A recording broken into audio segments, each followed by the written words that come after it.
We'll have a word in my office later, Jonathan.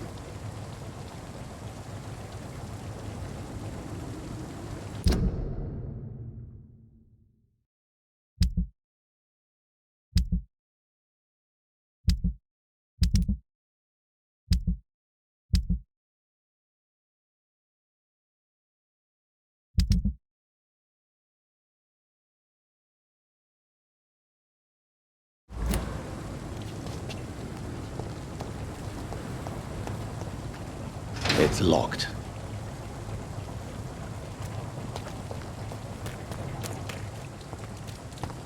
Come on, you bastard! You can do better than that! It's my turn!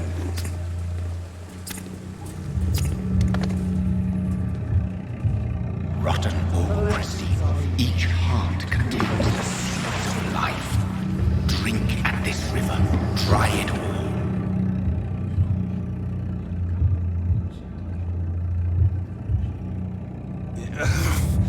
Oh, come on, you bastard! I won't bite! Sir, please. You've lost too much blood. Calm yourself. You think I didn't notice? Stop your staring and get me to an hospital, you arse!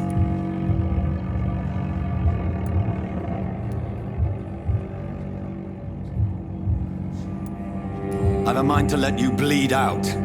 Good luck then, sir. Alright, sorry. I am in pain here. My guts are spilling out onto the street and you're yabbering on. Yes. That's a very nasty wound you've got there. Take my word, I am a doctor. Dr. Jonathan Reed. Name's Clay Cox. I'd appreciate you helping me to a better place, Doc. Follow me, Mr. Cox. Let me assist you to that better place.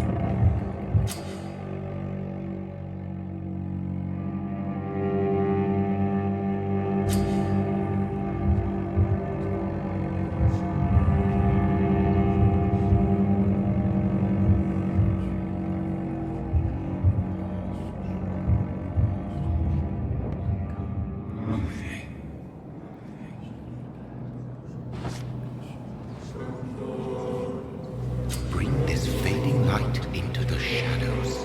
Dance with him the dance of life and death.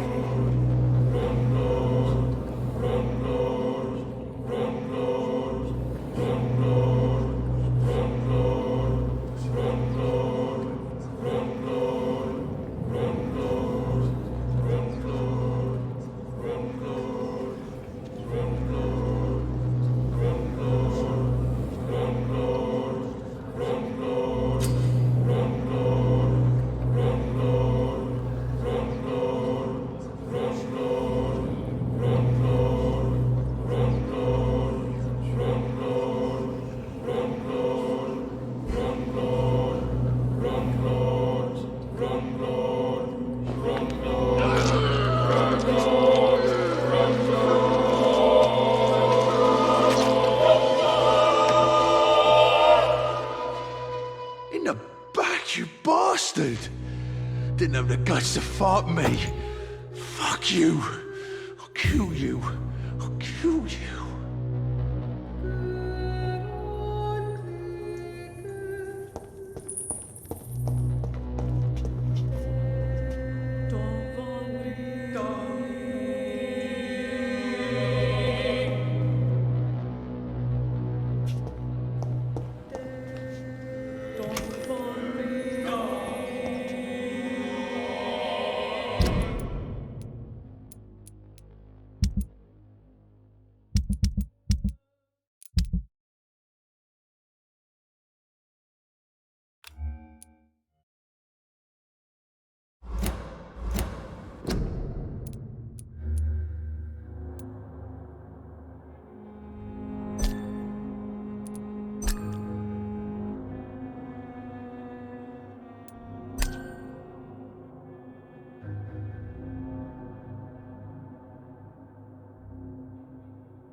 embrace its most intimate secrets.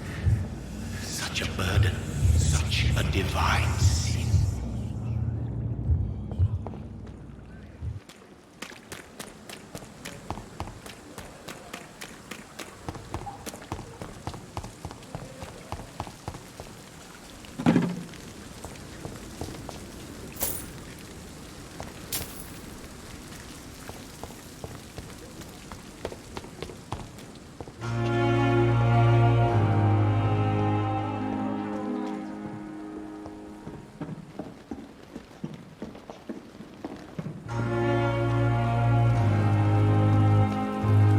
Doctor, where have you been? I've little time to play hide and seek with new staff members, no matter how illustrious they may be. I apologize, nurse. I needed some time to myself. This has been the longest and strangest night of my life. You delivered poor Mr. Hampton from a terrible fate. The means to that end should be of little concern, Doctor. Thank you, nurse. What can I do for you? Dr. Swansea insisted we provide you a quiet office. You'll find it on the second floor with your name on the door. Thank you. Nurse Crane, isn't it? Yes, Dorothy Crane. Welcome to Pembroke Hospital, Dr. Reed. Your office has been prepared.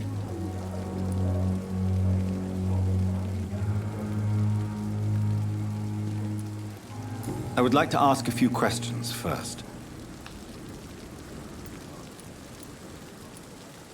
And Mr. Hampton, the patient we brought in, how does he fare? I gave him a sedative to help him sleep. Poor thing was in quite a state of shock.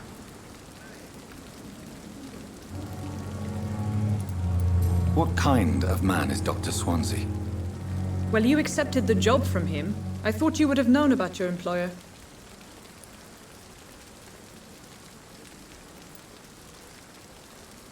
It's right to assume Dr. Swansea knows far more about me than I do about him. You'll get to know him soon enough, and better than me. The administrator has better things to do than mix with us. Apologies, I've only just met him the once. This is sudden. I've only just returned to England. Dr. Swansea is a brilliant surgeon and the most compassionate physician. If you could point me in the direction of my room again, nurse. Second floor of the hospital, left after the stairs. It's the last vacant office at the end of the corridor. Thank you, Nurse Crane.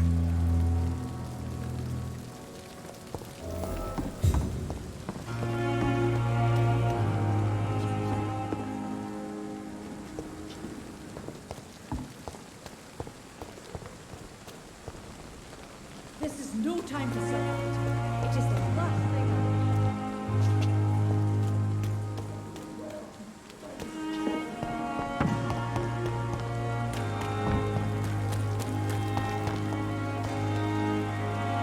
Good evening, sir. I'm Dr. Jonathan Reed. I'm new here. I've already heard about you, Dr. Reed. I'm Milton Hooks, the ambulance driver for this shithole of a hospital. That's quite a blunt introduction, Mr. Hooks. You can call me Milton. I like to speak my mind, Dr. Reed. Perk of the job. Don't judge me, and I won't judge you. I'm not sure I understand what you're talking about. Well, I'm no doctor, but I'm pretty sure a gun can't be used as a surgical instrument. You have a keen eye. I learned to shoot during the war, and have carried one ever since.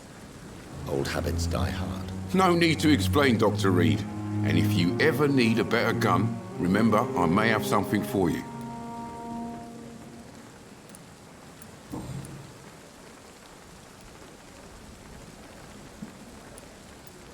How is the situation around here? You want to hear the situation is all right? It's fucking awful. We lack everything, and it's getting worse every day.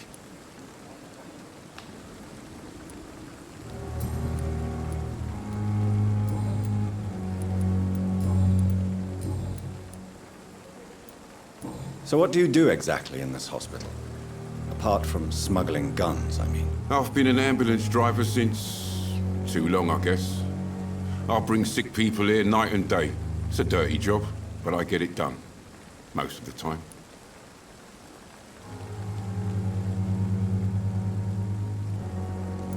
Since you're on the front line, How is the sanitary situation in this vicinity? It's a complete disaster. It's even getting dangerous to enter some streets or buildings. Even the locals attack you. It sounds like things have been a bit rough recently. What's happened? Yesterday I got attacked by the patient I was bringing here. I escaped through the hospital's garden, but I lost my wallet when I was running. You left an infected patient outside the hospital? That's incredibly dangerous. Go there yourself if you want, but be careful, Doctor. I'd rather not bring your dead body back.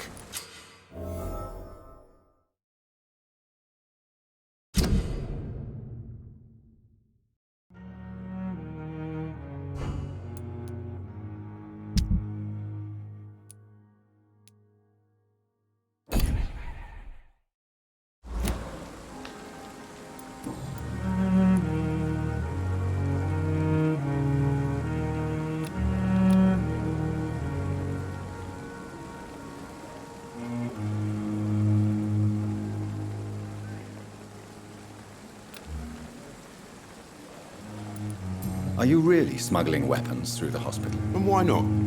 I've already been attacked by patients, you know. And by gang members willing to steal my money. But you're not defending yourself. You're selling guns to civilians. You keep people alive your own way, Doctor. I offer them another way to protect their health.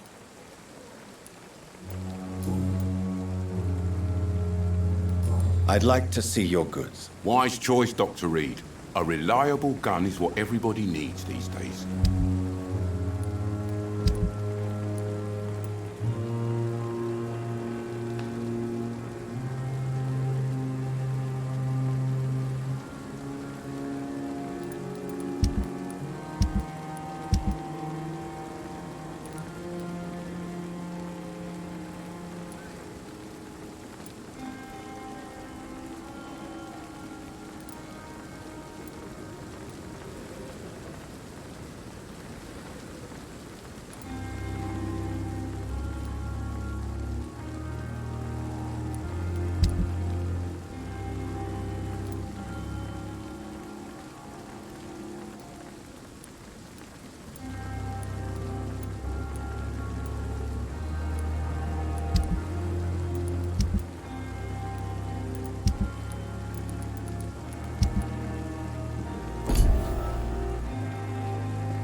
Dr. Swansea is right.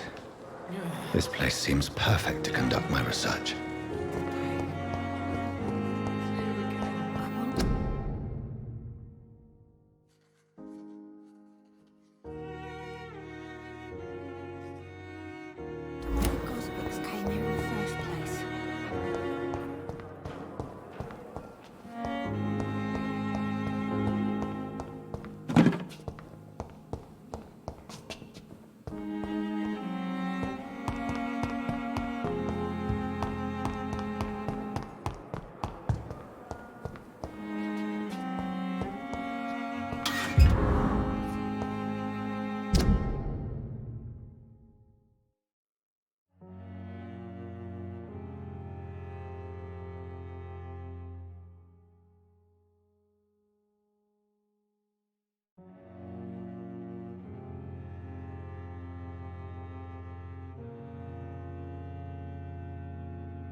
I managed to arrange to have you buried in the same mass grave as your wife.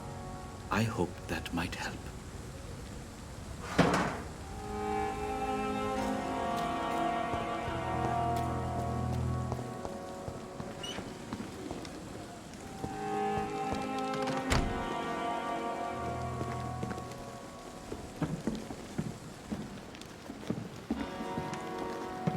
Tomorrow, more bodies will arrive and then sadly depart. I'm managing a train terminal. Good evening. I'm Dr. Reed. Always a pleasure to meet a colleague, sir. Especially when he was supposedly dead. A colleague? Are you a doctor too? Not anymore, sir. I used to be Dr. Rakesh Chadana. Now, I'm just Mr. Chadana, pawnbroker and humble guardian of this morgue. What do you mean? You used to be a doctor. Was your license revoked? No, sir. It is just that I like to be precise. I run a little pawn shop while taking care of the dead. But I used to be a real doctor.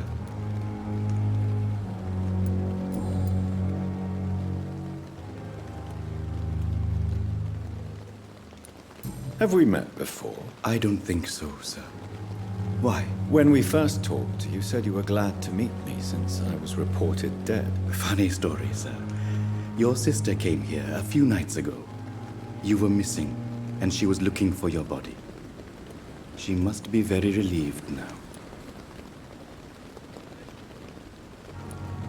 Are you afraid or uneasy being surrounded by so many corpses? Why should I? These bodies are empty vessels. Flesh left to decay. Poof! No soul anymore. All gone. An interesting point of view. And quite an exotic one, too. Most people fear, or at least have a respect, for dead flesh. Sir, as a medic during the war, I learned to face my death and the death of others.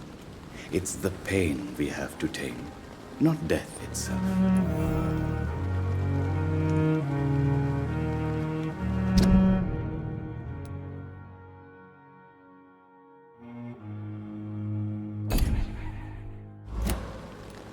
How did you get this job? After I left the army, I worked as an undertaker down by the docks. A dangerous place with many an unpleasant business there. Milton Hooks helped me get a job here. Do you work here alone? Yes, very easy work, sir. All I have to do is watch a few bodies. The situation was very different when the main morgue was still open.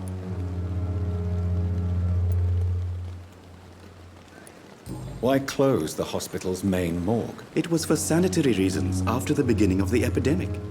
Cadavers had to be moved to the nearest mass grave. Why do you have to watch these bodies? Because these poor fellows have no names. We keep them in case someone comes looking for the missing. Sadly, very rarely happens.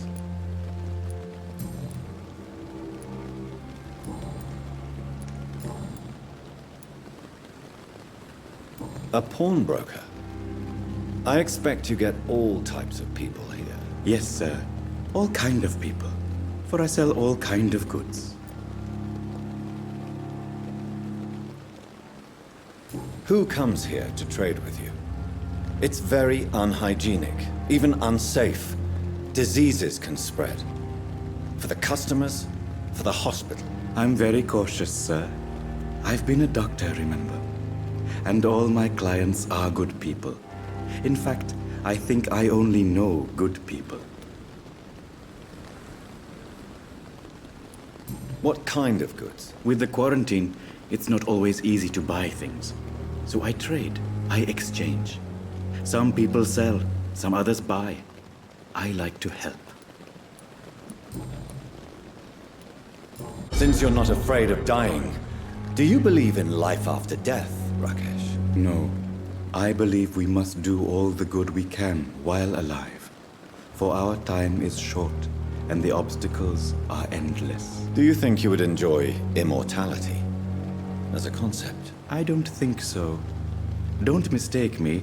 I love life, and I'd like to live a long life. But everything has to decay, sir. Even goodwill.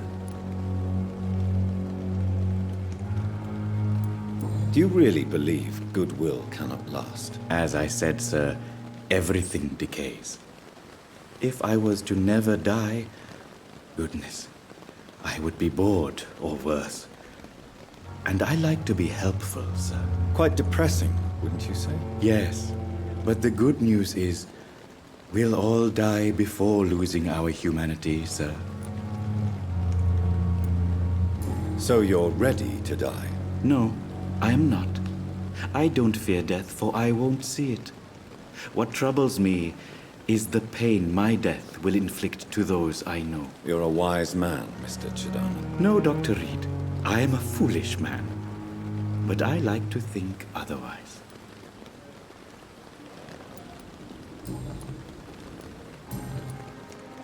Goodbye, Mr. Chidama. More bodies will arrive and then sadly depart. I'm managing a train now. It's locked, all right.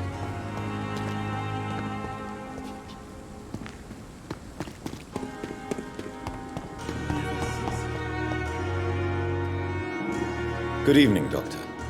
I believe we're going to be working together. Dr. Reed. Dr. Swansea informed us of your arrival, but I could not dare to believe we'd have such good fortune. Such an honor, sir. Thank you. And you are? I am Thoreau Strickland, Dr. Thoreau Strickland. I'm a great admirer of your work, Dr. Reed.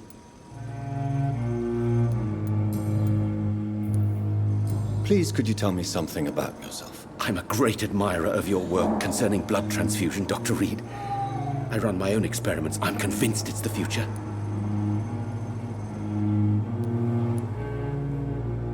I based my technique on my mentor's research. He helped me perfect my method.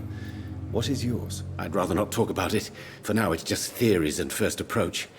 My process is purely experimental and unsuccessful. As long as you're cautious and methodical, you may remain empty-handed, but you won't fail. You're not the first one to warn me, but I am convinced knowledge is the main weapon against the ravages of this epidemic. What made you choose to be a doctor? I'm not ashamed to admit you and your work have inspired me. I am honored to have the opportunity to work by your side.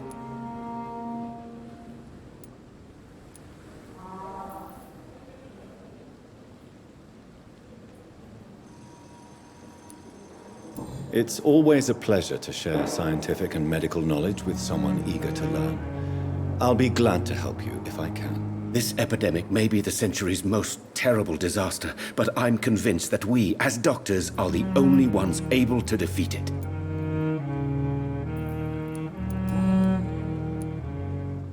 What can you tell me about the Pembroke? Well, it has always been an honor to work with Dr. Swansea. But with your arrival, I can't think of a better opportunity to learn about blood transfusion. You seem quite optimistic. It's a rare and precious attitude in these difficult times. I'm convinced that this epidemic is a test of endurance and dedication for us men of science. Questions remain about our capacity to resolve the situation. True. Last summer, during the first wave of the epidemic, I used to joke with Milton about the extra work.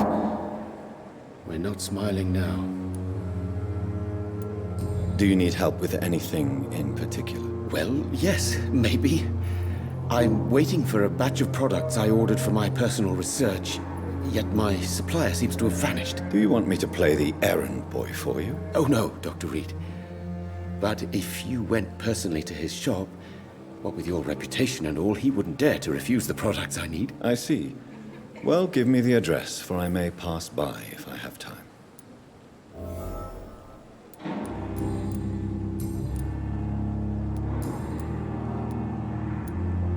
Tell me more about your willingness to experiment with new medical techniques. Harvey Fiddick is a patient suffering from a severe injury that could cripple him if not treated correctly. I'm convinced your blood transfusion technique could help him. What is it you really want? To save him, or to prove your point? Fair question. I want nothing but to save my patient, Dr. Reed. Especially since I know Mr. Fiddick's story.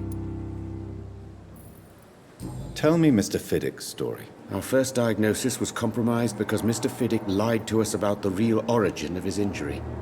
He first claimed it was an accident. But why would he hide such crucial information from us? Because he is a proud father, ashamed of putting his children at risk because of his own negligence.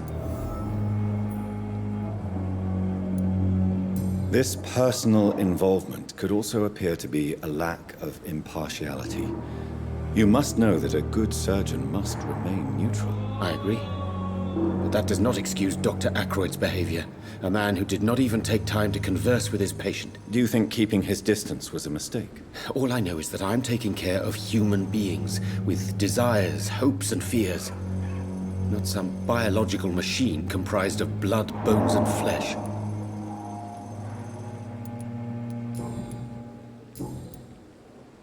Goodbye, Dr. Strickland.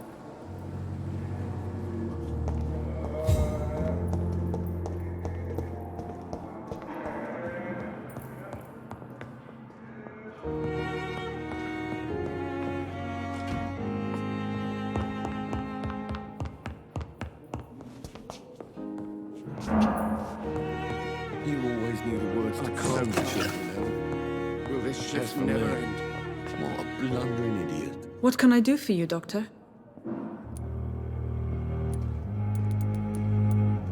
Thank you. It's locked. I will not let you down, my boy.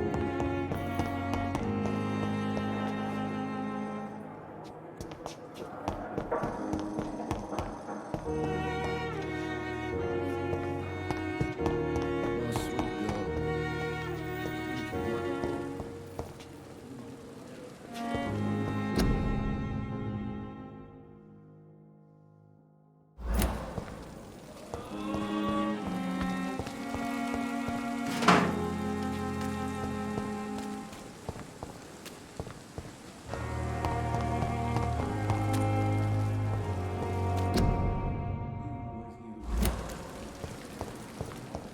As for me, what a blundering idiot.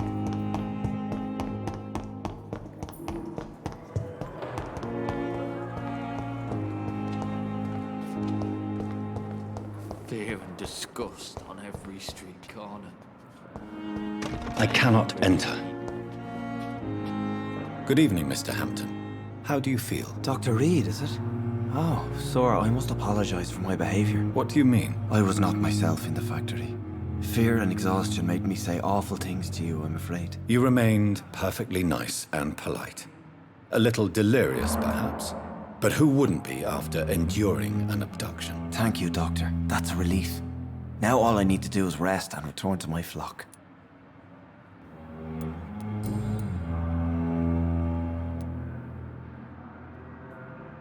How did you end up in William Bishop's den? I had received alarming news about his recent behavior. I went to his place and he refused to let me go.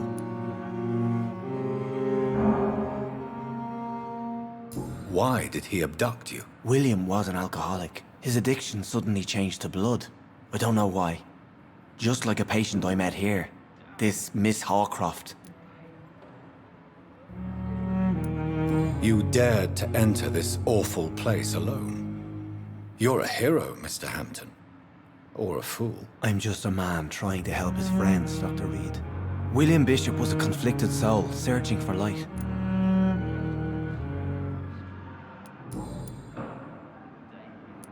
Do you know Tom Watts? The bartender from the Turtle. I met him before I found you in the canning factory. Tom? Yes, of course. Always the helping hand, good old Tom. Without men like him, corruption and despair would have wiped out the East End long ago. Who should I avoid in this part of town, then? Any particularly evil figures? Not really. Most men and women are just doing their best. And it's not my habit to speak ill of people I know, Doctor. People are still in despair. How could it be otherwise? The authorities have left us all to rot in this contagious nightmare. No drugs, no advice, nothing. It's a damn shame. What is the general situation in the East End docks? The situation has always been tough, with a lot of tensions between the gangs and the dockers' trade union. The Wet Boot Boys are very nervous since they lost their leader. Who leads the gang now? Since Clay Cox went missing, it's his wife Edwina who runs the show, with the assistance of her minion, Dooth Digby. Has the gang been threatening you? Ah, no. I've had this nickname for so long, you know? The sad saint of the East End. No one dares to bug a saint. Not even criminals.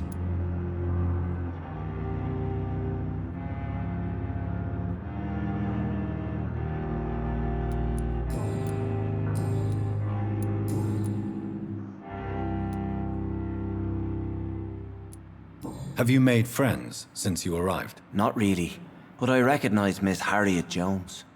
I knew her when she lived by the docks. That poor woman had such a miserable life. You never came to see her here at Pembroke? Receiving visits when sick can be an important part of the healing process, you know. We're not just bodies. You're preaching to the converted now, Doctor. To be truly honest, I thought she was dead. She left the docks many months ago. How do you feel, Mr. Hampton? Medically speaking, I mean. I feel exhausted. Beyond exhaustion, actually. William drank so much of my blood in his madness. I feel empty. You're in good hands here. Dr. Swansea is well versed in blood transfusion, and I'm sure he'll take the best care of you. Thank you, sir. I believe all I need is rest. And then I can go back to the people who need me. What do you do for a living, Mr. Hampton? I can't help but notice the cross around your neck. I manage a night asylum for the poor and homeless of the docks. And I try to guide the lost and hesitant on the right path to our Lord.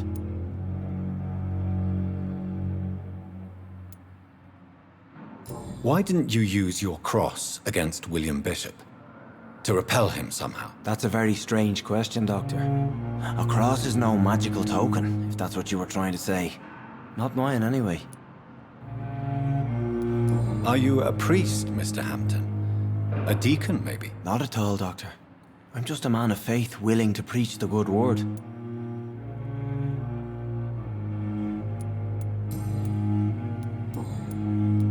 Goodbye, Mr. Hampton. They're discussed on every street corner. The daily routine.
This must be the place.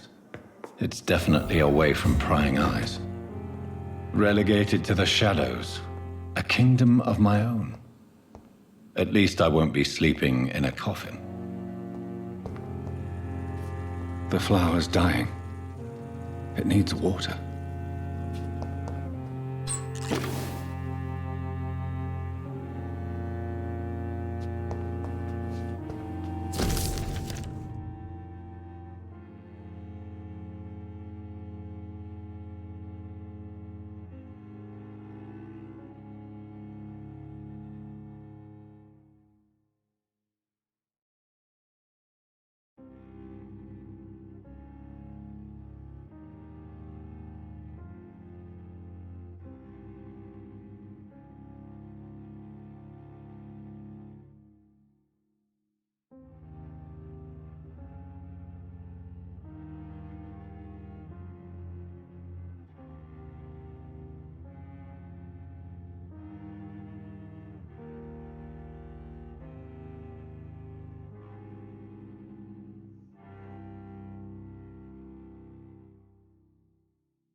William Bishop's blood is much more unstable than human blood and shows extensive mutation. But this is not what happened to me. I must keep on searching. The sun is about to rise. I can feel it. I'll continue tomorrow night. I have so much time now.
stay here until my research is complete. I'd better learn to hide my true nature from the mortals. But what about my thirst for blood?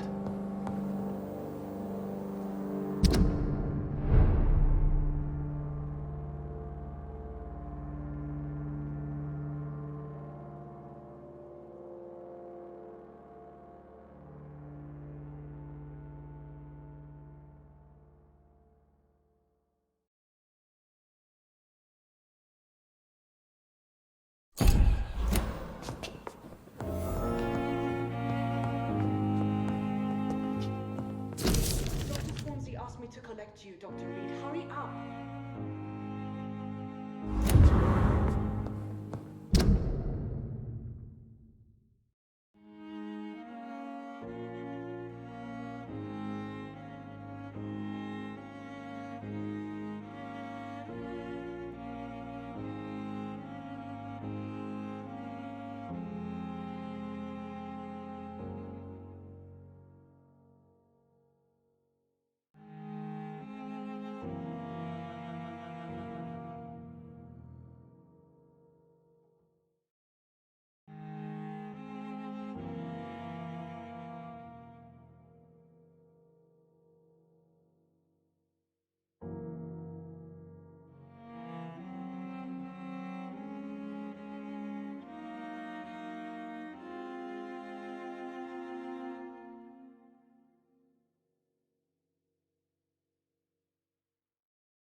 Yes, Nurse Crane? How can I help you? I'm so sorry. I know Dr. Swansea wanted you to rest, but we have somewhat of a crisis. A crisis, you say? Our supply of antiseptics is nearly depleted. I was hoping there was another box up here, but...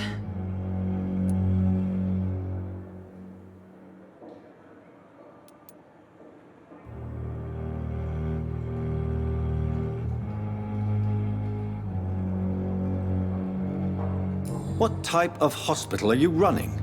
No antiseptics? You have been away too long, Doctor. With the war and now this epidemic, supplies have been running scarce for months now. I may have a solution. In France, during the war, drugs shortage was a daily problem, and we had to use our wits to overcome the shortages. However do you mean? If combined correctly, certain household chemical products can be used in a pinch instead. Now, where's the hospital storeroom? The storeroom? Fat chance. This is the Pembroke, and space is luxury we don't have. Everything used to be stored in the old morgue. Perhaps I should look there first. Where is this morgue? It's the large building behind the hospital. You'll need to go in the back door because it's been sealed off for sanitary reasons. Take this key. It opens a small back entrance at the end of a narrow street. The abandoned morgue behind the hospital.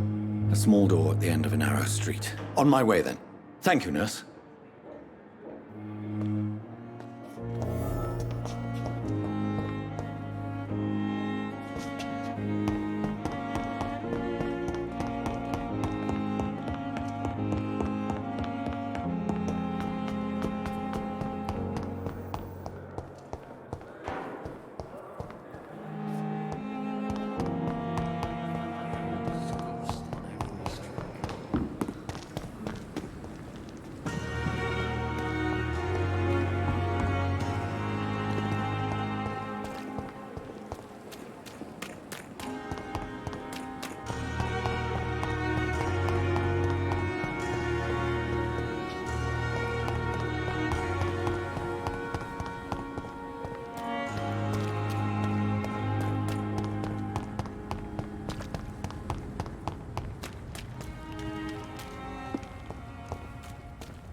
It's locked, all right.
It's locked.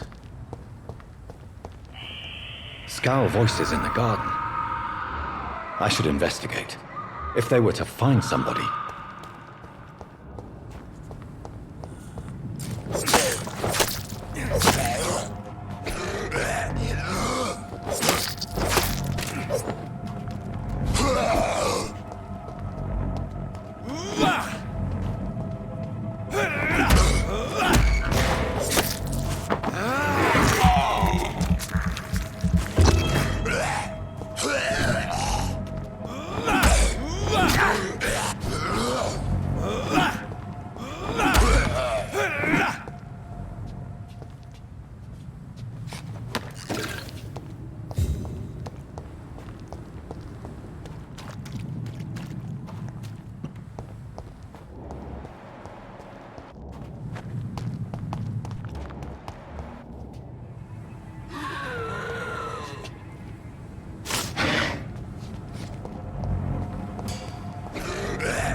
It's locked, all right.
Behavior is similar to the infected William Bishop.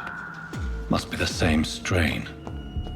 This sickness moves faster than influenza.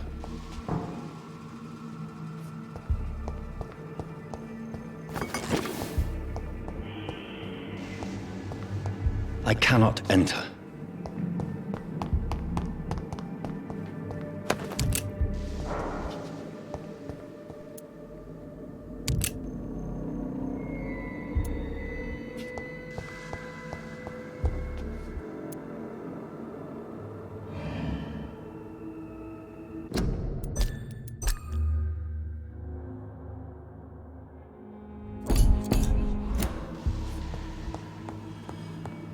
This key will surely grant me access to the basement.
Balls of Mars, fortifiers.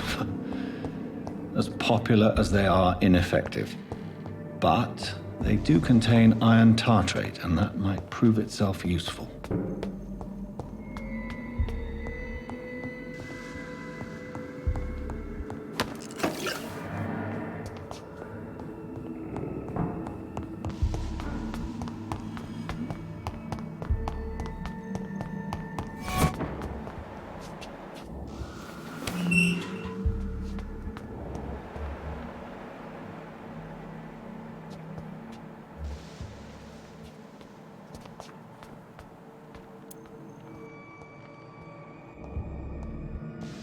These scowls feed from corpses and the husks of animals.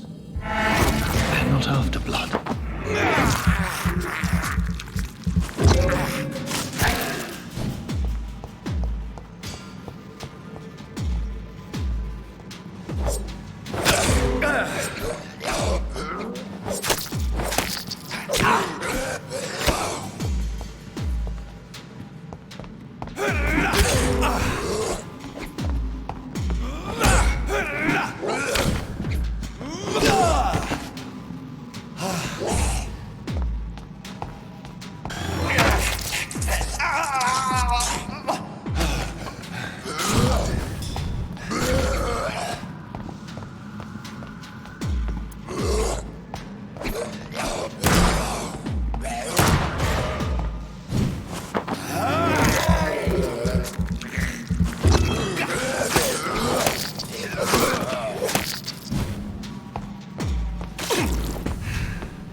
It's locked.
Mr. Connor's injuries don't match the report. I'd better look into this.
It's locked, all right.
scowls can be so ferocious.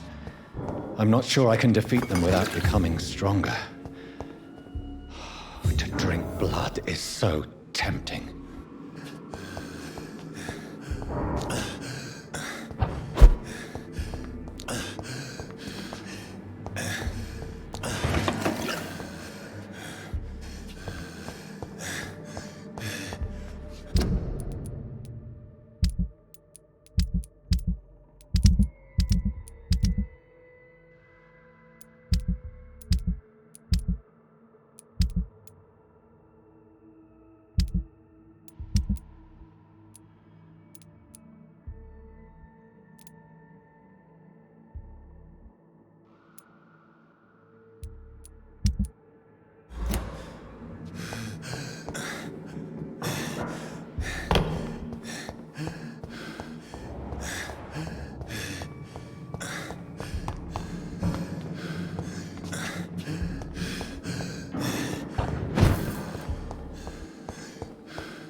It's locked.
the infected William Bishop. Must be the same strain. This sickness moves faster than influenza.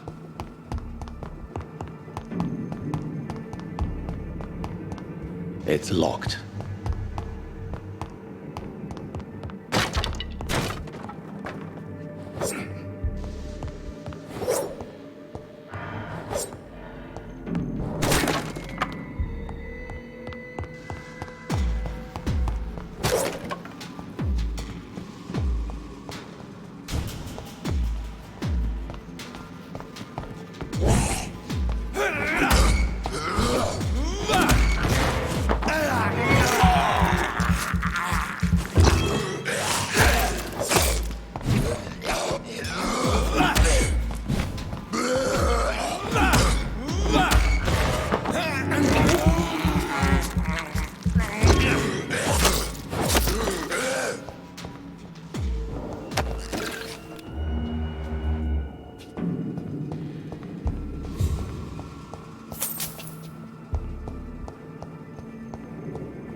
It's locked, all right.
Giant morgue disguised as a hospital.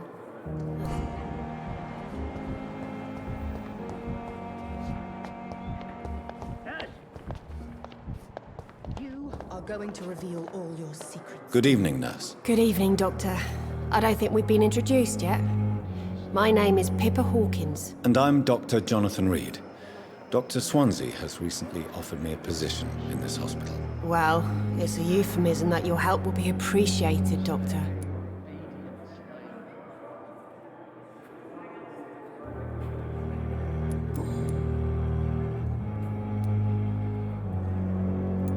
How would you describe the situation at the Pembroke Hospital? It's serious.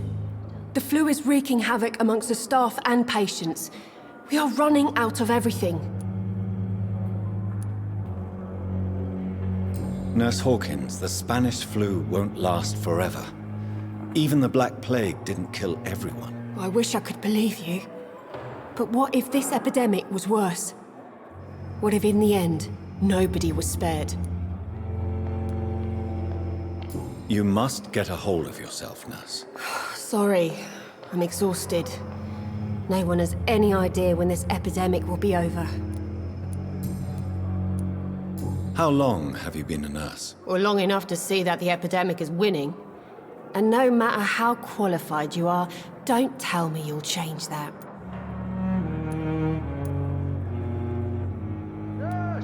You'd be surprised what dedication can achieve, Nurse Hawkins. In medicine, sometimes we're just a test result away from a miracle. Sorry, Doctor. I don't want to sound bitter, but I'm just too tired to give a pep talk like Nurse Brannigan.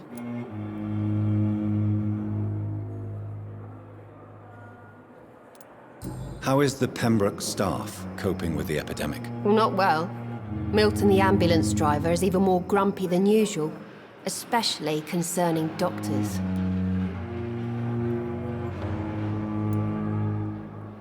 Why does Milton dislike doctors? I don't know. Just ask him. But be warned, Milton is not the chatty type. Why is Milton grumpy on a daily basis? Is it just an act? Milton's not the kind of man who's bothered about a bad reputation, whether he deserved it or not.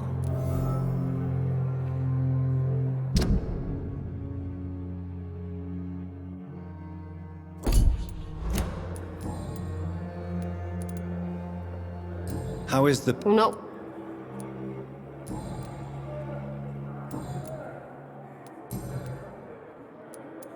Pepper, are you sure you want to leave this hospital? To become a nurse was a little girl's dream. But in the end, I don't feel that useful. I want more. I want to make things change.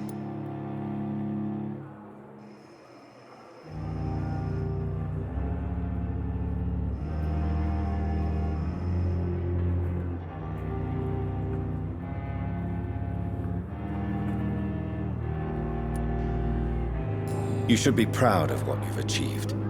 This hospital represents hope for many people in need of help. Maybe you're right. But at the moment, I feel like we're just a cemetery waiting room.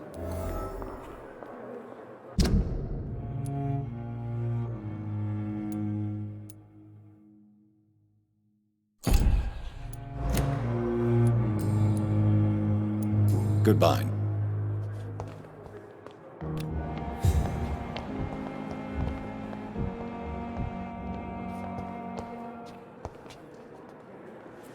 Good evening, miss. I'm Dr. Reed, the new surgeon at the Pembroke Hospital. And who are you? Your name has no meaning to me, mortal. You're nothing but dust blown by the winds of eternity. I beg your pardon? What are you begging for, mortal? My clemency? Well, tonight maybe I'm inclined to mercy. You'll never forget the night you met Thelma Howcroft. You keep calling me mortal. Why is that? And if I'm mortal, what are you? Well, Dr. Reed, if you must know, I'm a vampire.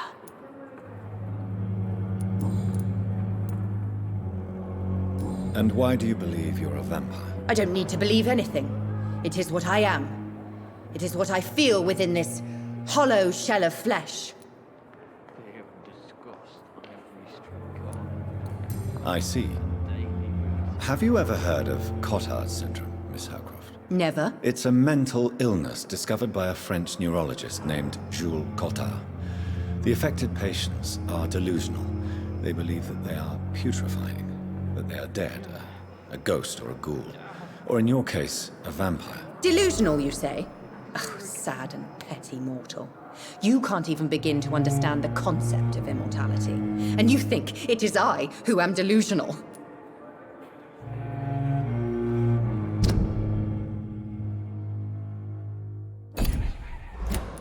Please, describe to me how you feel. What is it like to be a vampire? I can hear my body crumble from the inside as my flesh cracks and fades. I sense the last pulse of postulant blood within my drying veins. I need new blood. I'm assuming you must be a patient here. Am I right, Miss Howcroft? It's only a cover to hide from my enemies. I can leave whenever I want. As a woman, a spirit, fog, or bat. Who are these enemies you mentioned? Can you describe them? I cannot say for sure. But I sense their eyes on me from nearby.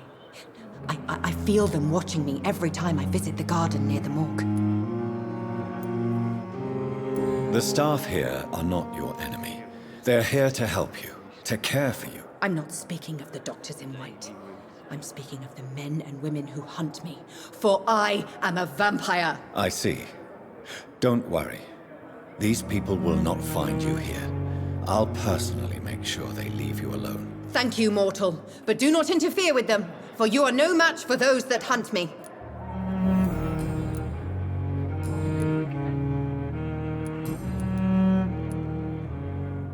Who are you really, Miss Howcroft? I mean, apart from being a vampire. Is that not enough for you, puny mortal? What do you require? Proof of my powers? I'm curious to know who you were before becoming a vampire. No, it's such a long time ago, I don't remember. Centuries of unholy life can have strange effects on one's minds, you see? I'll leave you, Mistress of the Dark, to your nocturnal activities. The pain. Good evening, sir. Can I help you? Unless you're here to fix my face. No. I don't think you can help me. I'm Dr. Reed. I've recently taken the position of head surgeon here. War injuries, am I right? You guessed right, Doctor. German shell took my pretty little mug right off. But they still call me Thomas Elwood.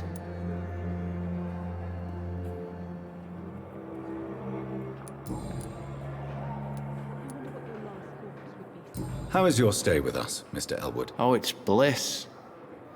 I just escaped death in the trenches to be surrounded again by the moans of the dying. Can I ask you precisely why you're a patient here? It's the pain, sir. The drugs don't work. It just hurts under the scars, if you get my drift. Who is treating you? Is someone in particular looking after your case? Nobody since the old and tired doctor spoke to me. Started to think I was forgotten about. Wouldn't blame you. You don't seem worried by that. My face hurts so much more when I smile or cry. I've learned it's easier not to speak. But be assured I'm smiling inside. Can I do anything for your pain? Nurses gave me a bunch of pills. No effect. Told you. It's like the flames are under my skin, burning away. Why do you feel responsible for the injury, Thomas? What really happened? I wasn't disfigured by any German shells. It happened during my leave. It was an accident. Tell me what really happened then. I went with a whore in Rouen. Dead drunk I was. The hotel was a shithole. There was a fire that night. Did you start the fire? Were you trying to avoid going back to the front? That's not uncommon, you know. No. It's just that I was asleep when the flames reached the room. But the suffering continues. The girl was long gone. Bitch never woke me up. Left me to burn. Why lie about it? Come on. It's one thing to come back disfigured by the Germans, and it's another to get injured in an accident that could have happened to anybody.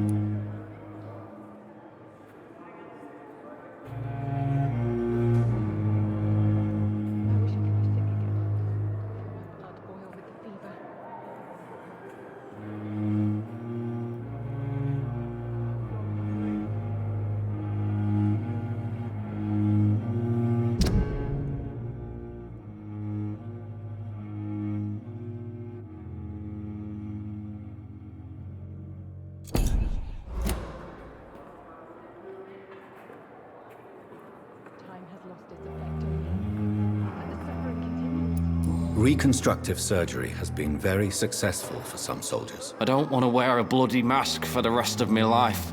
I'd rather stay here and just be forgotten.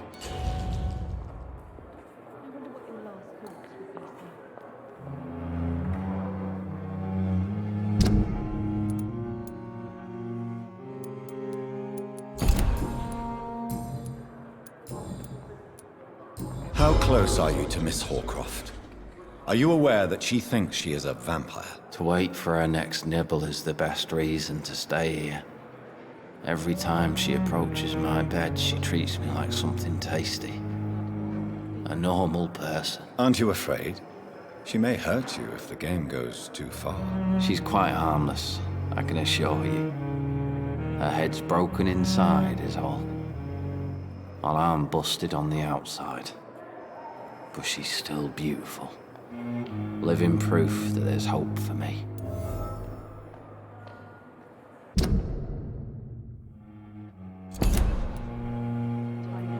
So do you let her bite you?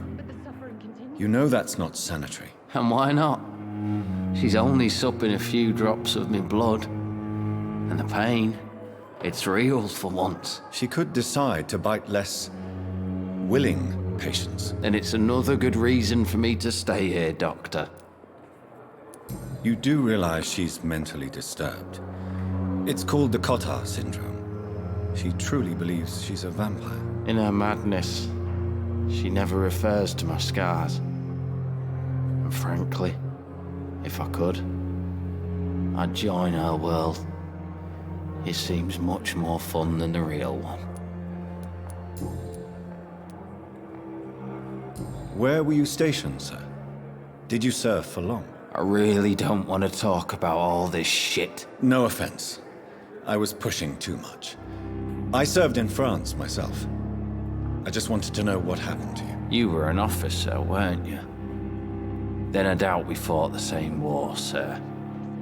No offense. Goodbye. Damn. The pain. Here again. It's locked.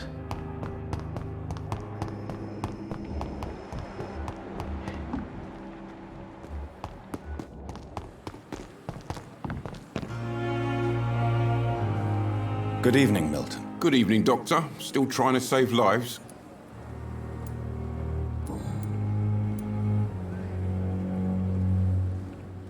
Do you know that Nurse Hawkins is thinking of leaving the hospital? That's not a surprise. We've talked about it already. Does it not bother you? Sometimes I think she may be right. We should run away while we can. Question is, where can we go? Where is it safe?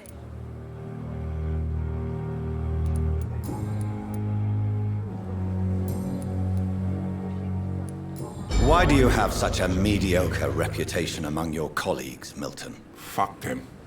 Nobody knows the horrors I've seen since working here. This city was sick long before the epidemic, Dr. Reed. I know it's a difficult task, but correct me if I'm wrong. Is this not the job you are paid to do? I've seen babies left to die while their brothers were properly fed. Underage girls and boys sold to all manner of perverts. I'm sorry, I don't know what to say. Yeah, exactly. We lack words. So excuse me if I don't look on the bright side of life. I have some good news, Milton. What? The epidemic's over? I retrieved your wallet, with all the money and a certain picture. Well, yeah, Pippa Hawkins is my girl. So what?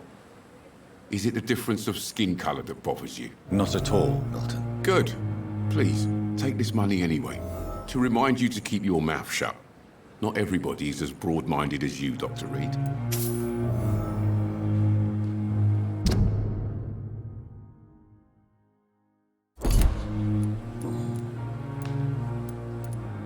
What's going on between you and Nurse Hawkins? Pippa's tired.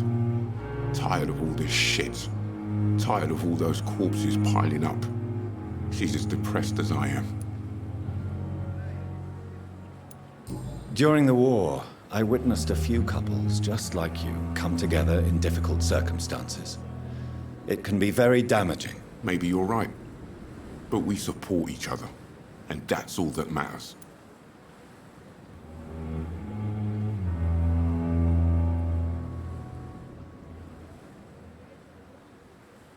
You do realize you could both get fired. Hospital staff are not meant to have intimate relationships with one another. Come on, Dr. Reed. Do you know how many rules are broken in this hospital every day just to keep it running? There's nothing wrong with what we're doing.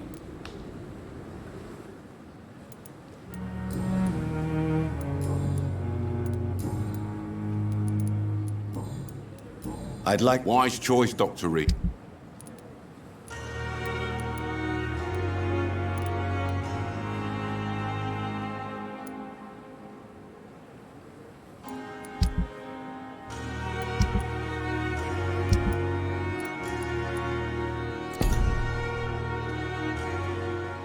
I thought last summer's epidemic was difficult.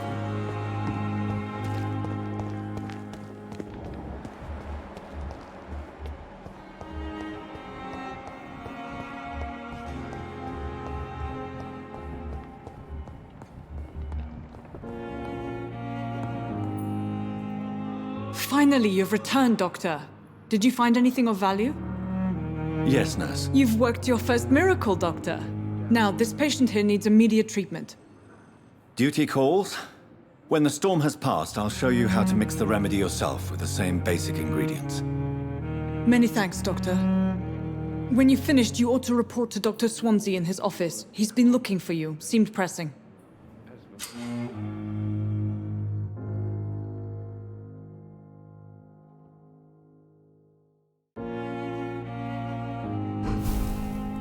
Blundering idiot.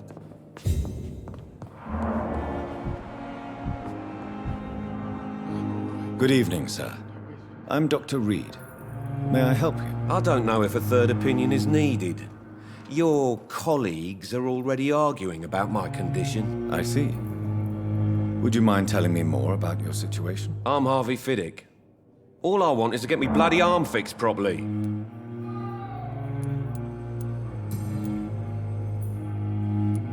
Tell me about the doctors who are arguing about your case. Strickland and Aykroyd. They both want the best for me, but there's a lot of pride there.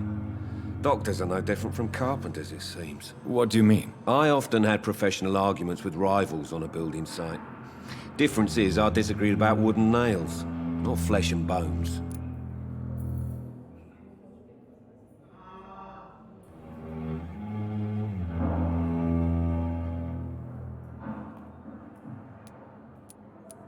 Are you satisfied with your treatment here? Well, it's clear that I've chosen a bad time to be injured.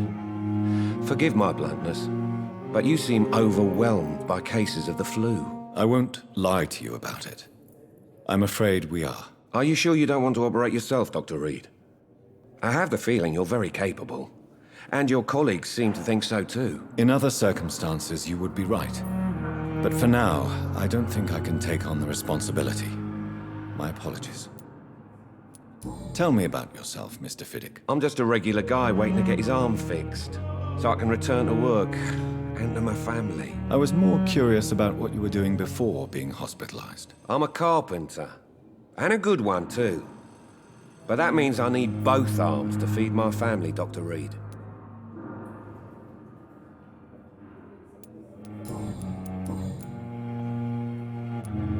Tell me about your injury, Harvey.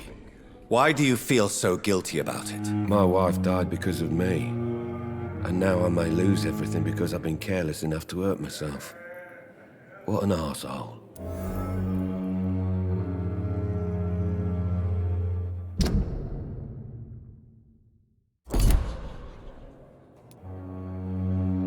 How could your job be responsible for your wife's death? I was working a double. She went out to bring me a hot meal and got caught in a German bomb raid. You can't hold yourself responsible for your injury, Mr. Fiddick. Unless you tried to hurt yourself. Of course I didn't hurt myself. But I can't work until my arm is fixed. My children need to eat, Doctor. Tell me more about the death of your wife, Harvey. 1915. I was in the army. Building workshops for the Royal Flying Corps. Helen was happy I wasn't sent to the front. What happened? The Germans sent Zeppelins to bomb the construction site, but they missed their target. My wife was bringing my dinner when the bombs fell.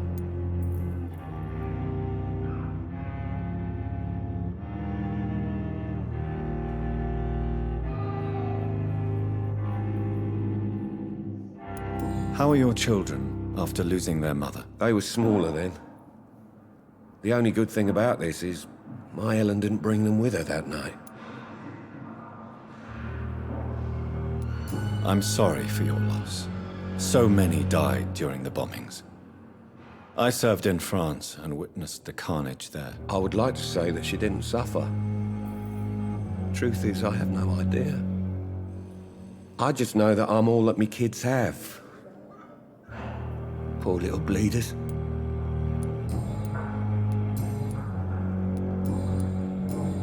Goodbye for now, Mr. Fiddick. I'll see you later. You always knew the words to calm the children, Helen. As for me, what a blundering idiot. I'm all right. Don't waste your time with me.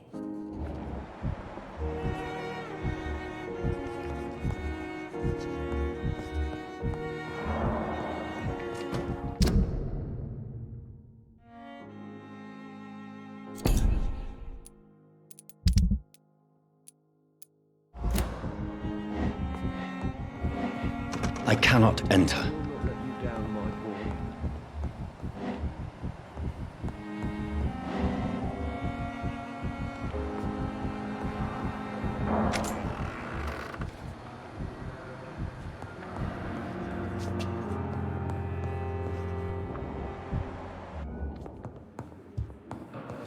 I'm all right. Don't waste your time with me.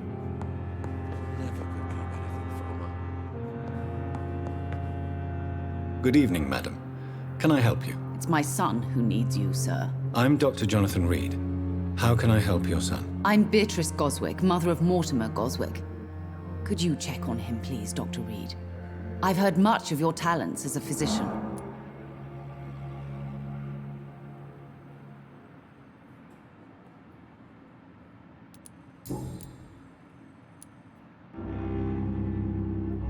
What can you tell me about yourself, Mrs. Goswick? Not much to say. Just Just take care of my Mortimer and I'll cover all the expenses. That's all that matters.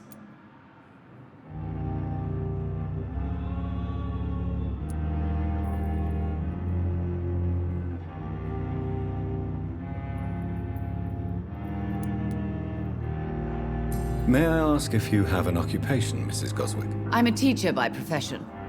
I teach young women who are more ambitious about their futures than their families. Are you really that rich? Most of the patients here are of a more humble origin, if I may say so. Yes, thanks to my husband. May he rest in peace. I can cover any needed medical expenses. What do you think of your reception here? Any complaints? I have had the uttermost reservations about this hospital since we arrived. But we had no other choice, considering the state of emergency. Is there something in particular that's bothering you? Some of the staff were not especially welcoming. I suspect they're not accustomed to dealing with patients of such social standing.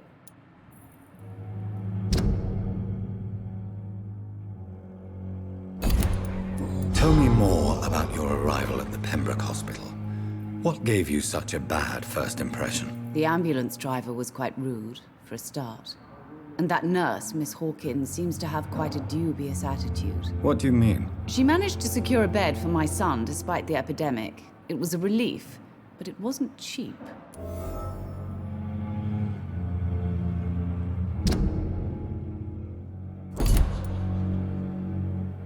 She charged you for a bed? Yes, and I paid without question, considering the urgency of the situation.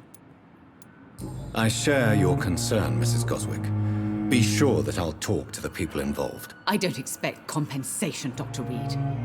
But I'm aware such behavior would not be tolerated in other hospitals.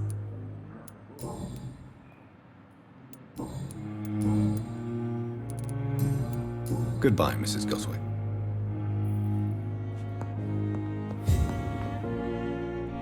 Good evening, sir. Doctor.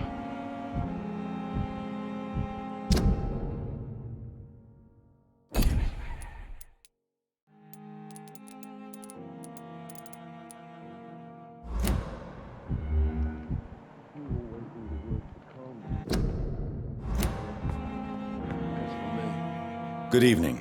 I'm Dr. Reed. Can I help at all? No. Really? Why are you here, then? I don't want to talk. My throat hurts too much. I suppose that this pain is the reason you're here.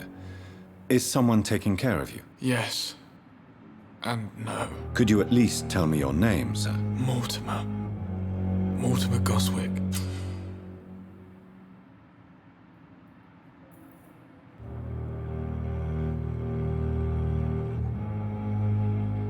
Do you need any help? I'm afraid I may, sir. I don't mean to be a burden.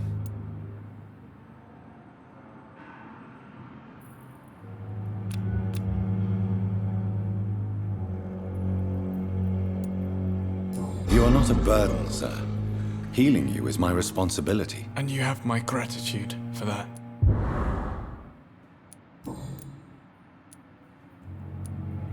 Why did your mother have you hospitalized here? She seems convinced this is a bad hospital. My mother just wants the best for me. She won't rest while I'm here. She'd go all the way to hell and back to help me. Is your mother bothering you? As your doctor, I can ask her to leave you alone if you would prefer. That's tempting, Doctor. But you have no idea what my mother is capable of. She would tie herself to my bed if you asked her to leave. Pembroke Hospital may look unorthodox, but rest assured you're in good hands here. It's not me you have to convince, Dr. Reed. It's my mother. How painful is your throat, Mr. Goswick? So painful I'd rather not talk at all, Doctor. I'm sure you realize a doctor and his patient have to communicate, sir. Would it help if I gave you some paper and a pen? Not really. I see. Then maybe it's not just your throat that hurts, Mr. Goswick. Perhaps your sore throat is just the consequence of something more hurtful. Yes, maybe. But I don't want to talk or even write about it now.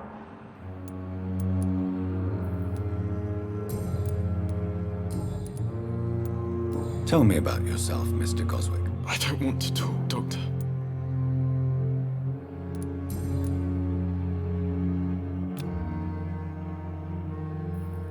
I have to go now, sir. But don't hesitate to contact me if you need any help. I'm all right. Don't waste your time with me.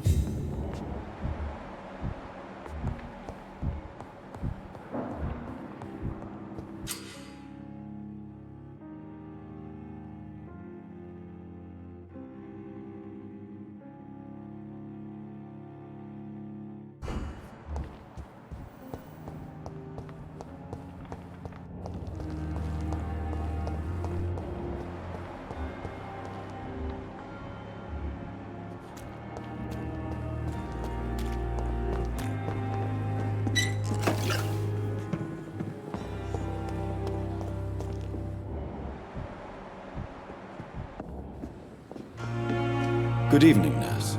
I'm Dr. Jonathan Reed, the new surgeon here at the Pembroke. Dr. Swansea has already told us about you, sir. I'm Nurse Gwyneth Brannigan. Welcome to the Pembroke Hospital. Did he really? It's a good thing I wasn't hoping to keep a low profile. All members of staff have already read about your new blood transfusion technique. Dr. Swansea made sure of that. I see. Well, I'm a little surprised, but I suppose I'll just have to deal with this unexpected notoriety. You must know, blood transfusions are Dr. Swansea's primary subject of research. He is convinced it is the future.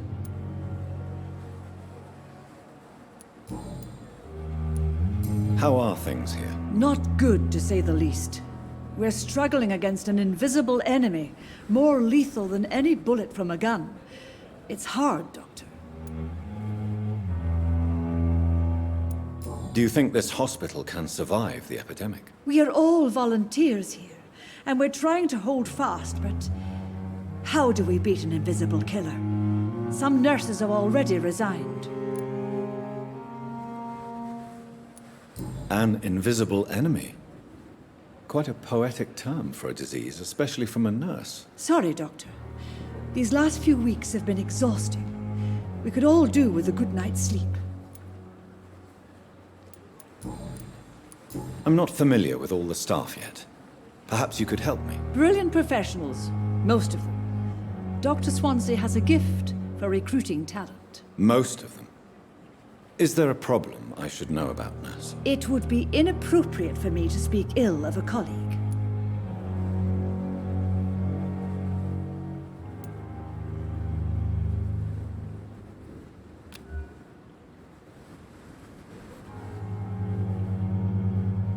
Is there anyone that stands out? Well, I have never met someone as dedicated as Dr. Tippett's. He should be a standard for us all here. If only he were younger. Why should his age be a problem? I guess it's fair to say he's always pushing himself to the limits. He just doesn't know when to stop and get some rest.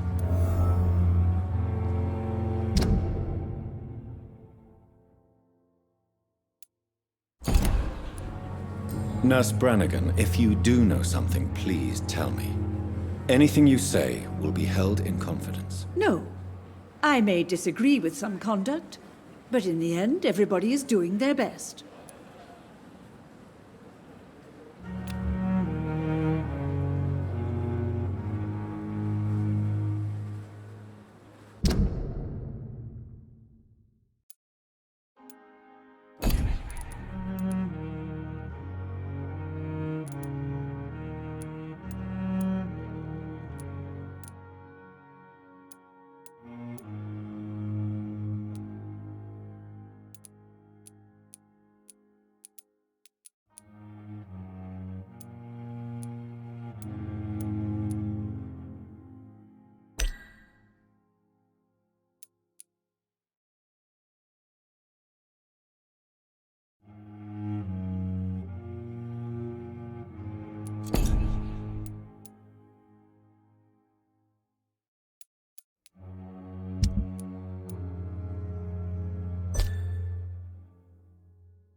Goodbye, nurse. Call me if you need assistance.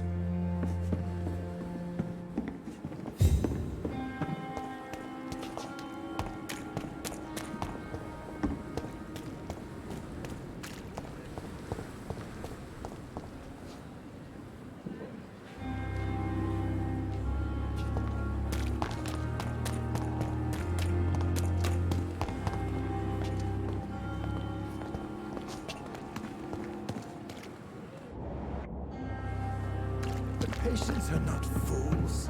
They know they are overwhelmed by this horrifying epidemic. Good evening, sir. So it is true. The famous Dr. Reed has joined us. I can't think of any better news during these terrible times. Do we know each other? Actually, yes. We met once before, at the Rockefeller University in New York. Dr. Tippett, yes, I remember. I was assisting Professor Carell in his research about coronary bypasses. He had nothing but praise for you. He was also very confident about your future. And look at you now. Eminent surgeon and blood transfusion specialist.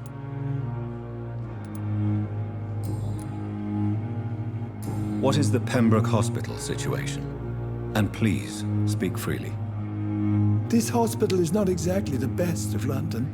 I'm sure you are used to working in a better environment.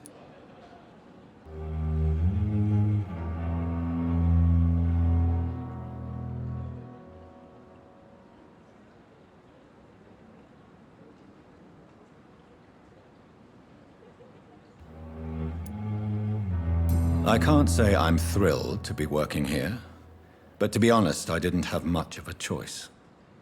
Don't be misled by appearances, Dr. Reed. This hospital does not lack talented people. It just lacks hope. What can you tell me about the staff in the hospital? Some are really good, and others are not so good. But during this troubled period, there is no time for slander. I prefer to focus on the positive character traits. Tell me more about cherished people, then. Nurse Brannigan is a pearl. She is the most helpful and dedicated nurse I've ever worked with. A clever and cheerful woman. You really seem to admire her skills. I'll go even further. If she was a man, she would be a damn fine practitioner.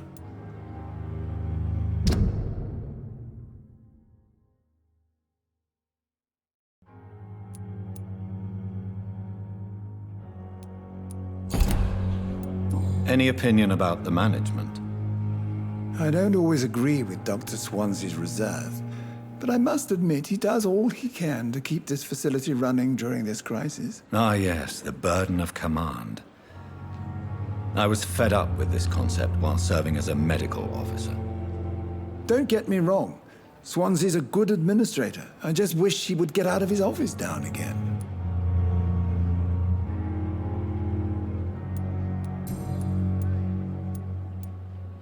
You're exhausting yourself, Corcoran. Maybe you should think about preserving your strength. No. We must keep on healing all those poor souls. We are the last rampart before chaos. Once more unto the breach.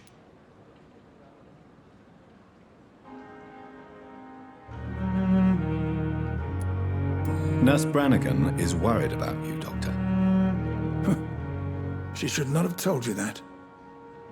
I will have a word with her. You don't have to blame her for her honesty. I'm not that kind of man, my dear Jonathan. Actually, Nurse Brannigan's opinion is the only one I may listen to.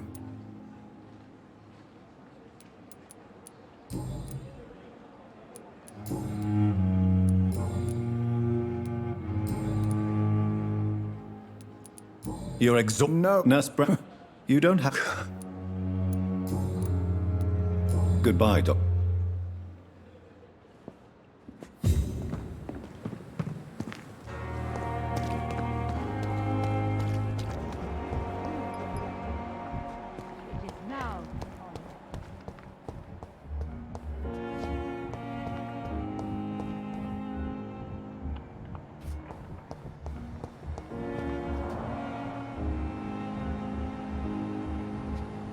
It's locked, all right.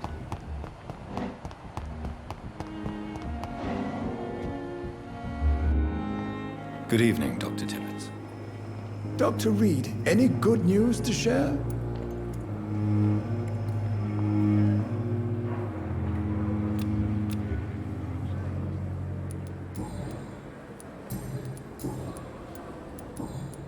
Goodbye, Doctor. Good evening. Doctor. Goodbye.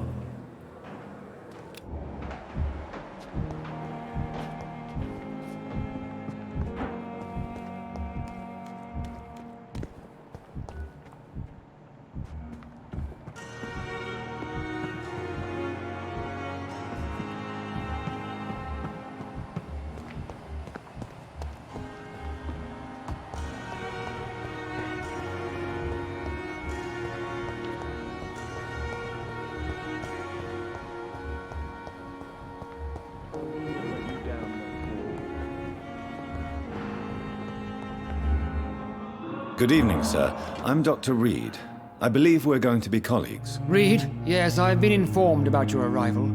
I'm Waverly Ackroyd.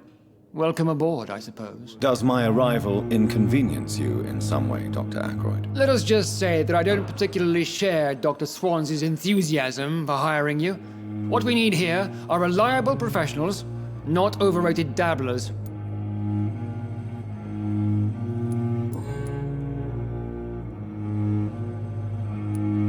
If you have a problem with me, Dr. Ackroyd, please feel free to tell me. Dr. Swansea has imposed your presence on this hospital without asking anyone's advice. The benefit of his position.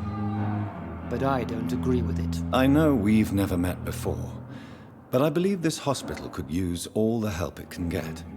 You will agree with that, I'm sure. Oh, but I have heard about you, Dr. Reed. Of course, you can't say the same about me, since I have not wasted my time courting the press.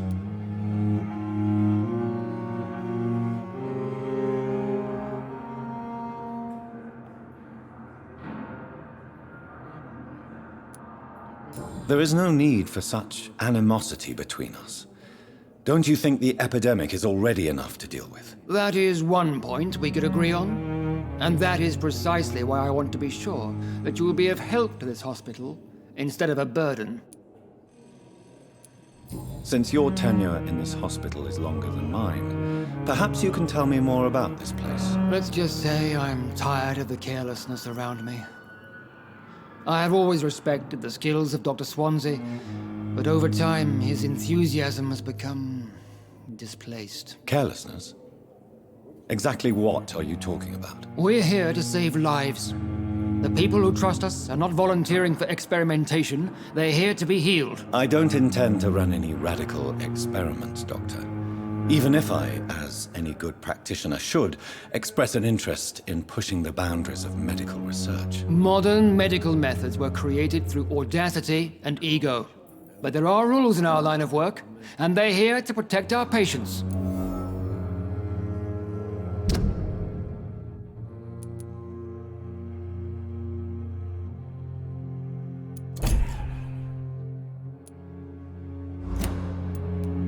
Tell me, Waverly, what do you think of Dr. Strickland's enthusiasm for his experimental research? Strickland is playing with his patients' lives for pride and glory.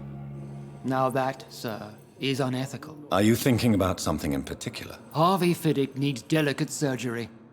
I believe we should stick to the usual procedure, but my young colleague obviously disagrees.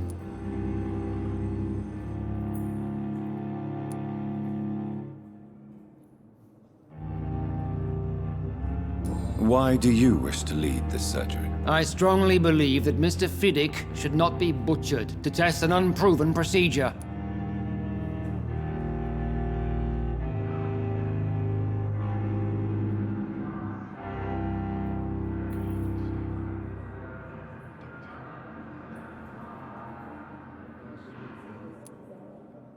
If you are going to lead this surgery, I'm trusting you to assume the consequences of your actions, whatever the result. I'm not the kind of man who runs away from his responsibilities, Dr. Reed. There is no need for you to be looking over my shoulder. And are you not afraid that your rivalry with Strickland may be blinding you? Rivalry? I guess you could call it that.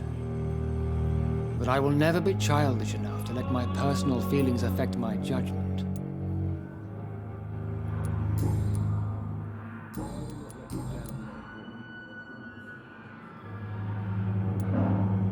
It seems you have bad memories of your military service. I refuse to see this industrial slaughter as scientific progress. War only reveals the worst in men. We can at least agree on something, Dr. Ackroyd.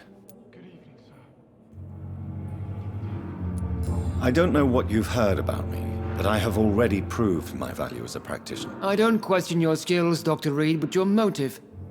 Is it money? Fame? Or are you truly dedicated? And what exactly is that supposed to mean? I served in the war just like you.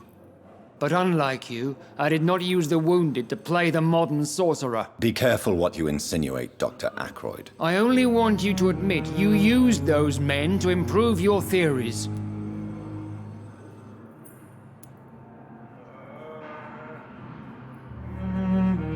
Knowledge has always been and will remain our main weapon.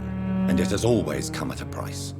And personal initiative. It is not a question of initiative, it is a question of integrity. These men and women have put their faith in us, Dr. Reed.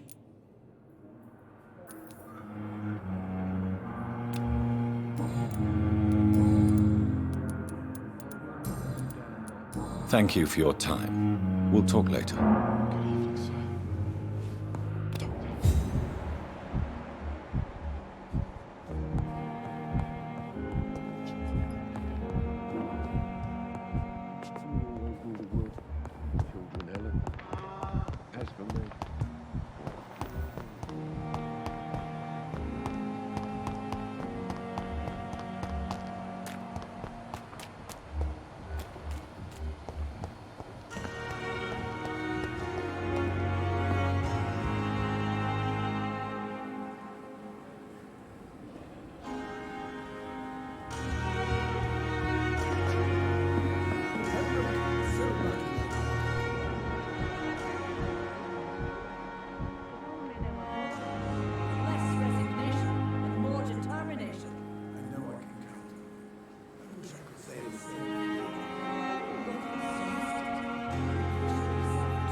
Please, Jonathan, come in. Fascinating, is it not? In the last decade, so many mysteries have been brought to light with our microscopes. The human body, biology's penultimate frontier. The more we explore its boundaries, the less we're able to trace a clear line between life and death. You, my friend, have a foot in both countries. The view must be vertiginous. It's at least as vertiginous as chatting about vampires with you, I would say. This must be all so new to you. This area of town, the hospital, a brand new life. How stimulating it must be. I wish I could share your enthusiasm, Dr. Swansea, but my condition defies scientific categorization. Undead? Unalive? Immortality defies logic. I cannot express my thrill at this serendipitous turn of events. The world's most eminent specialist in blood transfusions, a vampire. One might say a gift from heaven.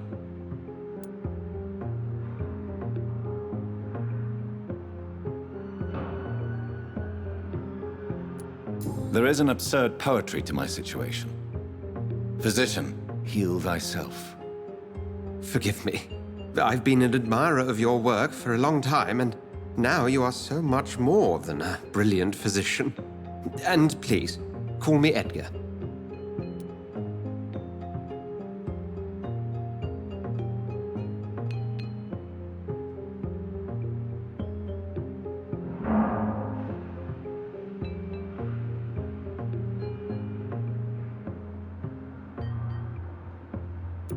There is no need to apologize, Edgar.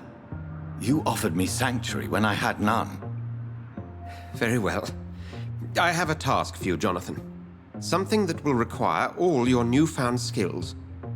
Please, go on. The Pembroke only survives through the generosity of our benefactors. Unfortunately, our main donor has found herself in a bit of a bind. Now, if you could help her out... A spokesman or politician is what you need. That's not my calling. And until I come to understand what has happened to me, I require discretion. Discretion is in order, Jonathan. Lady Ashbury has recently received rather indelicate correspondence that, if revealed, would jeopardize her position. And you would like me to eradicate this threat? By the stole, of course not. I would just like you to pay her a visit. Her ladyship is certainly near the tents outside, tending the sick. You can't miss her. Look for someone impossibly delicate. Accepted. I'll see what kind of trouble Lady Ashbury is in.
I cannot enter.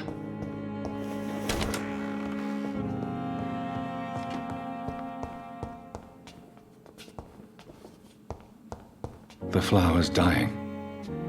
It needs water.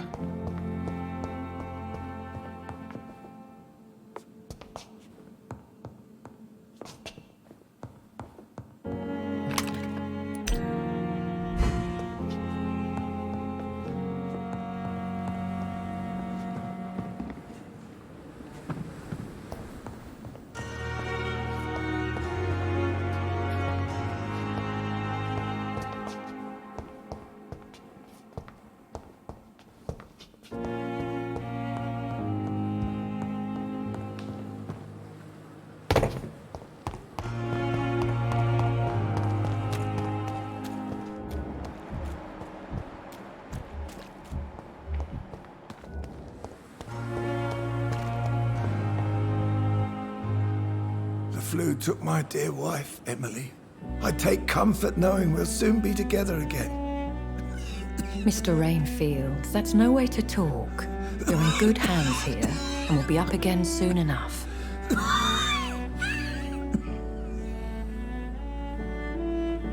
Now do me a kindness and get some sleep. I'll be back round later. Your words are kind, the blessings of an angel. You're the sweet, sweet Lady of Mercy.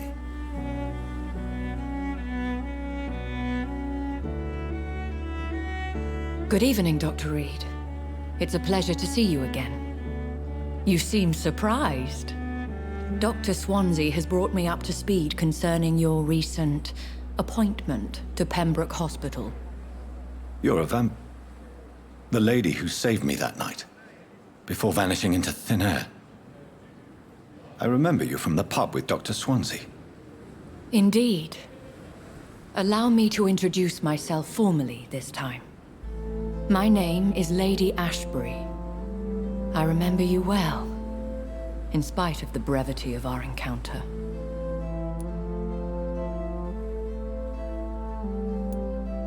Apologies. You've taken me by surprise. I'm very happy to see you. The pleasure is mine, Doctor. I hope you're more disposed to answer my questions now. You must have countless questions, but our rather urgent matter first. Swansea has explained. My cover, if you prefer, has been compromised.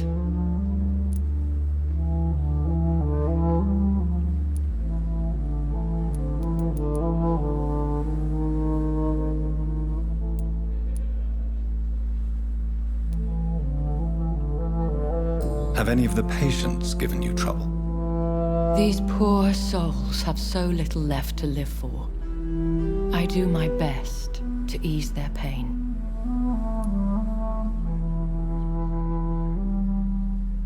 The world would be a better place if it were cared for by women like you.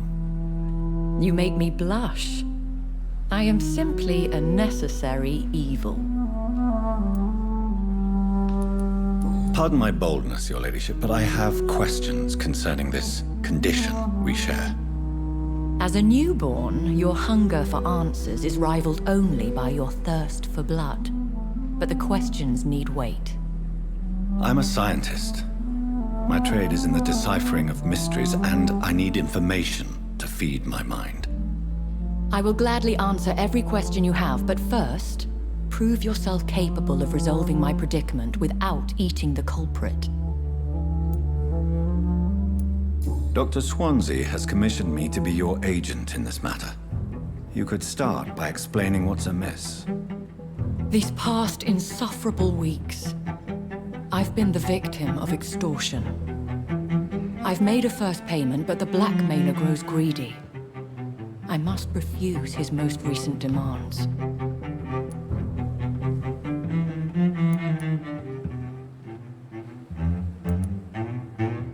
If we're dealing with an ordinary criminal, surely you've the means to deal with it yourself, if I may. As immortal tradition doth dictate, all fangs and hypnotic eyes ablaze, the blood would run like a river. That's what I hope to avoid. Violence has a tendency to spiral out of control. Who would be so foolish as to threaten you? A kindred spirit. Even if it were the case, and I highly doubt it, a vampire would have asked for something more valuable than money. My suspicions lean toward a patient or their family. What are your expectations? Please be precise. As the newly appointed surgeon of this hospital, you are in an excellent position to ask innocent questions and deftly learn the identity of my blackmailer. Please continue. Every detail is essential. I'm your man. My embarrassment in this matter is eclipsed only by my shame at having put the hospital at risk. The threat from our anonymous scoundrel is clear. A list of dates. My visits coinciding with the dates of suspicious patient deaths due to massive blood loss.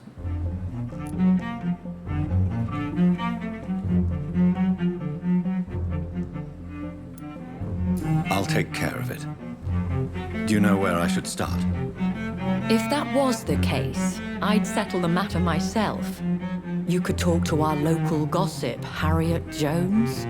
Not a pin drops here without her hearing about it. I'll meet that woman now. My life, as others know, is in your hands, Dr. Reed. I'm sure of your discretion, but I do fear your powers of persuasion will be put to the test. When this is resolved, I'll be your obligé. I'll answer all questions in regards of your condition.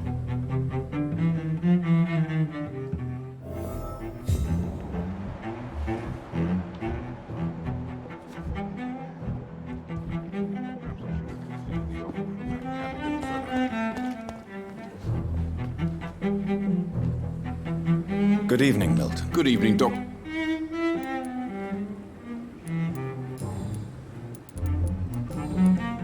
Have you heard of any underhand dealings going on in this hospital? There are a lot of secrets round here. I'm not surprised someone tried to make money from them. What kind of secrets? I'm not in the gossip business, Dr. Reed. If you want to know more, you better talk to Harriet Jones. She's the eldest patient here. Goodbye, Milton.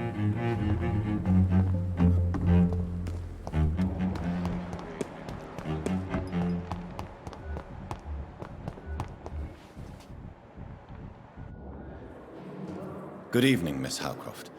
How are you tonight? I need blood, Doctor. Warm, rich, vibrant blood.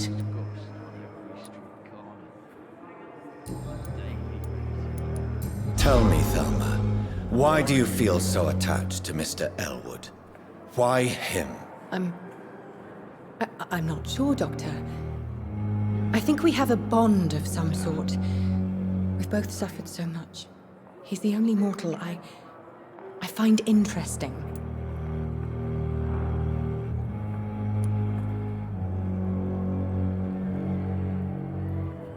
Do you plan to make him a vampire too? Of course not.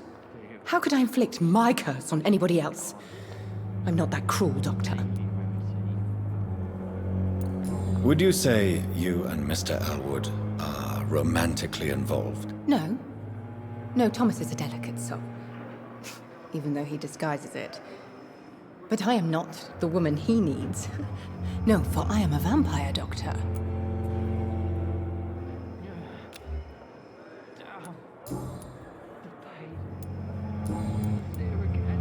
Have you heard of any blackmailing going on within these walls? I have no time for mortal games. My secrets are beyond their comprehension, Dr. Reed. I'll leave you, Mistress of the Dark, to your nocturnal activities. On every street corner.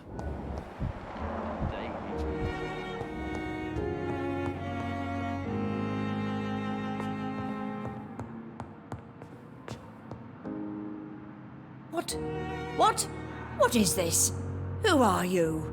Get out of my room. There's no need for alarm, madam. I'm Dr. Reed, the new surgeon. Preposterous. Dr. Reed, you say? I don't want some bumbling intern. Where's Dr. Swansea?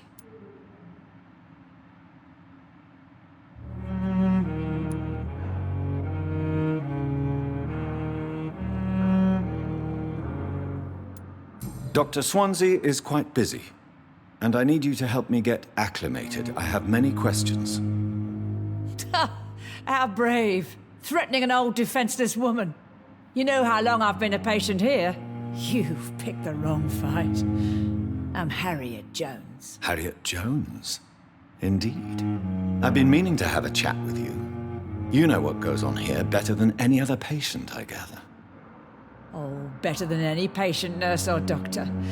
I've seen so many vile undertakings. I heard there have been some despicable goings-on.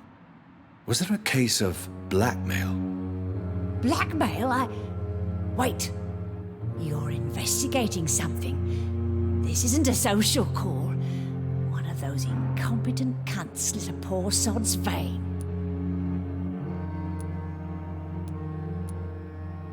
If I didn't know better, Miss Jones, I'd be inclined to say you enjoy this type of idle gossip. God's honest truth, Doctor. It's just the way it is here. Most of these bitches would let you freeze to death before getting you a blanket. You seem to know more about the goings-on here than anyone else. Beware, Miss Jones, in case suspicion should fall on you. That's it. Blame the old and infirm. I see those little bitches' greedy little eyes. Just waiting for me to pop off they are. I assure you, madam, this is not an investigation into a possible medical error. Debauchery, then? Nurses Crane, Hawkins, Brannigans, whores, all of them. They can't keep their legs shut. I've seen them scratching slutty sores. Really? Well, if you have irrefutable proof, I'll not have the staff behaving in such a manner here. This is your business, Doctor, not mine.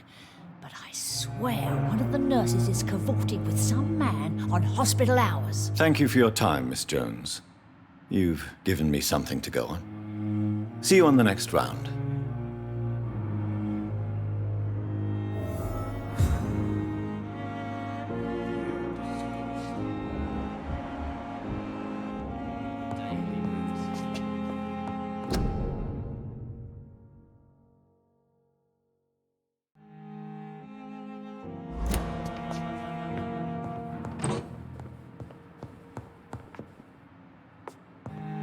The patients and staff might know something. I'll start my investigation with them. Hello again, Dr. Reed. I feel better already. Can I go soon? Goodbye, Miss...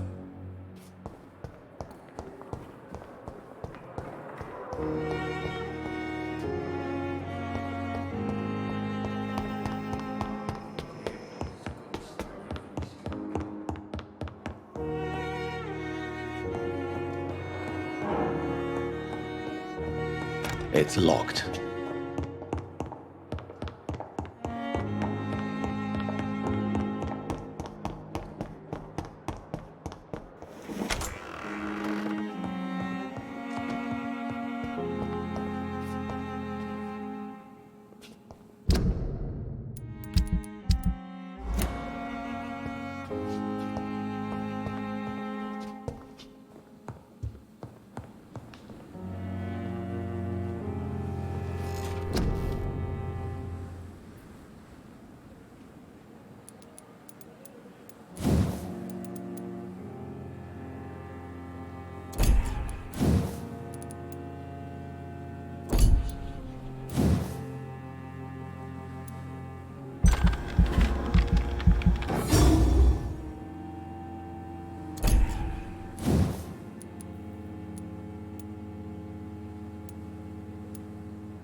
Good evening, Nurse Brannigan. Good evening, Doctor.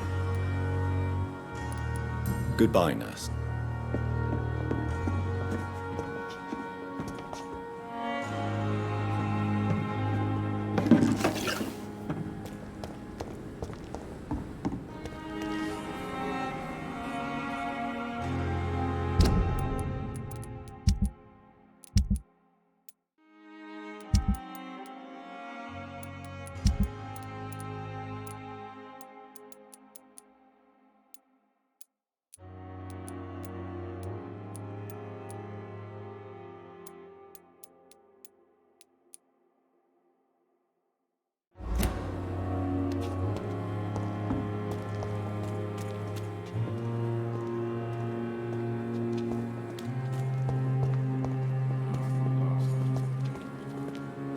Good evening, Nurse Brannigan. Good evening, Doctor.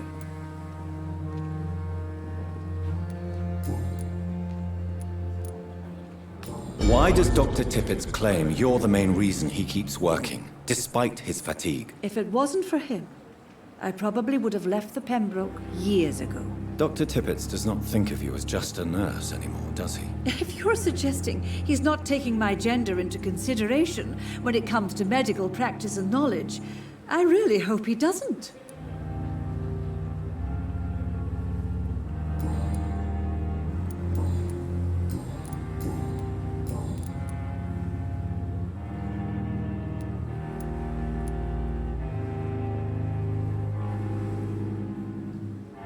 Have you seen a strange man visiting any of the nurses here? I've never heard of such a thing, Doctor.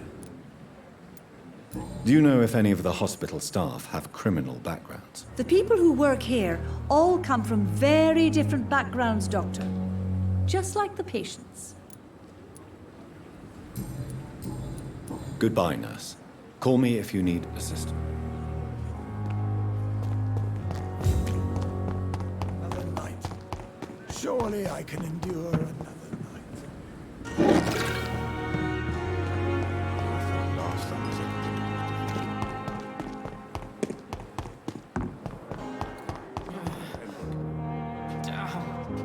Good evening, Nurse Hawkins. Good evening, Dr. Reed.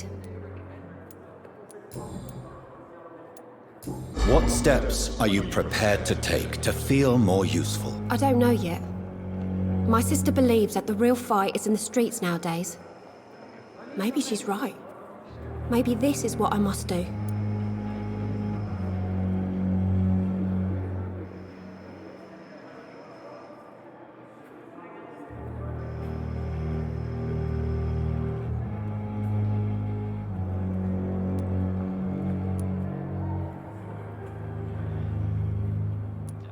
And what about Milton Hooks?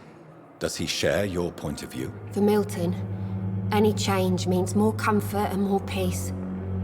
I disagree.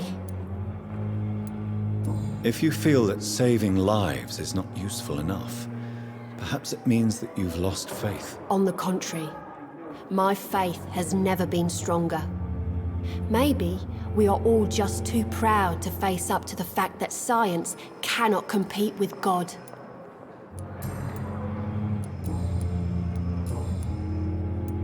Pepper, I know you're very close to Milton Hooks. Yes, Milton Hooks is my man. If you want to report me for that, just feel free, Doctor. I have no intention of reporting you, Nurse Hawkins, but are you aware of the risks? The rules say I won't be allowed to work as a nurse anymore. But here at the Pembroke, we break rules all the time. Is he worth the risk? Hey, I'm no perfect woman, and Milton is not the finest bloke. But we do our best to get by. That's all any of us can hope for nowadays.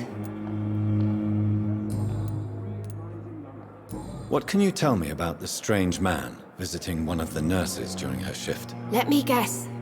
You spoke with that old shrew, Harriet Jones.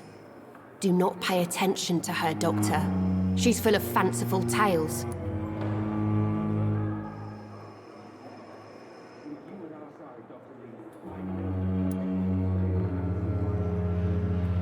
She could have been telling the truth about the mysterious man. That old witch will end up in hell soon enough. Who cares if a nurse finds some happiness where she can? No matter how you feel about her, Miss Jones deserves our help. Who says I don't care for her? Hate is what keeps that old crone alive.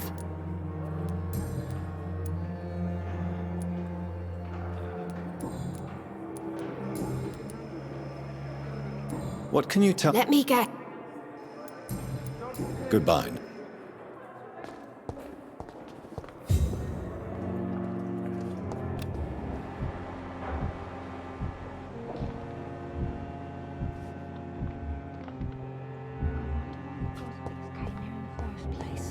Fear and disgust on every street corner. The daily routine.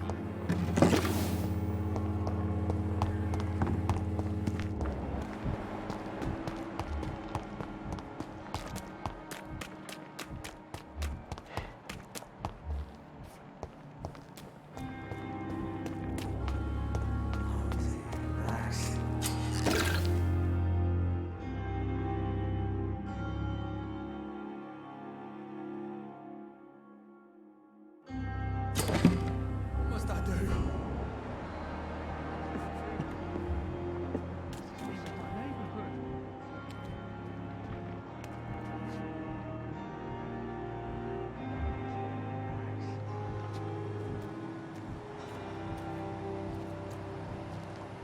We've dodged death so many times. Oswald, you can't just die like this.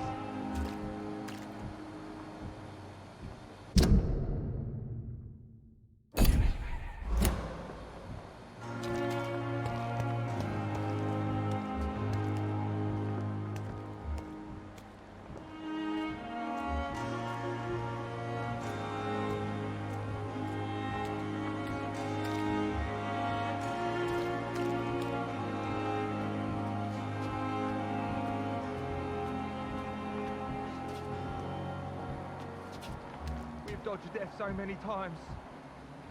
Oswald, you can't just die like this.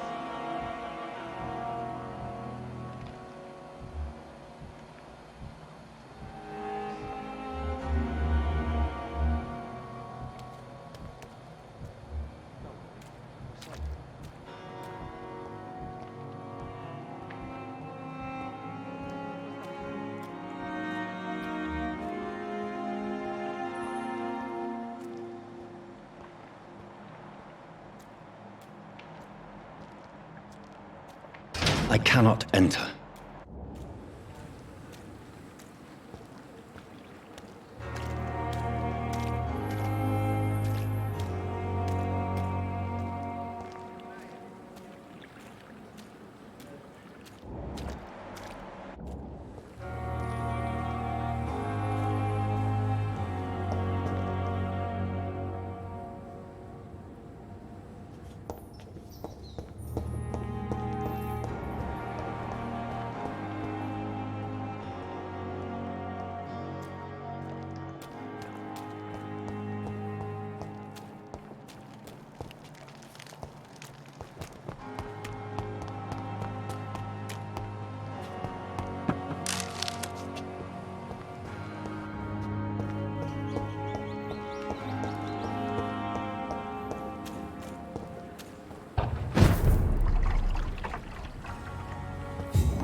It's locked.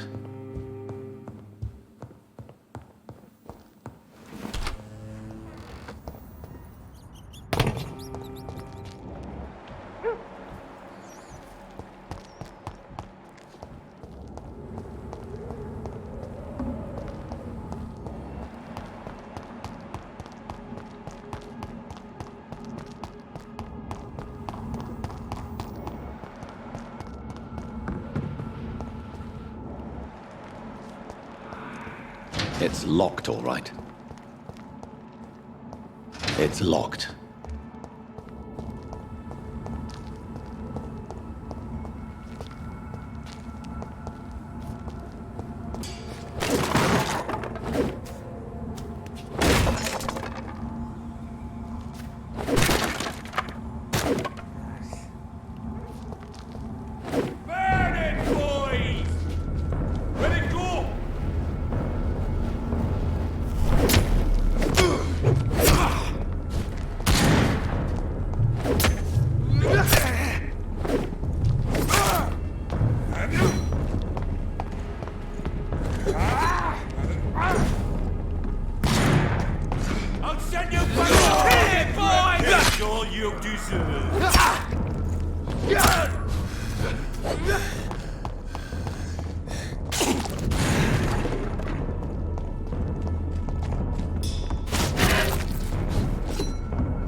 This one's a tough!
It ain't human! Kill it!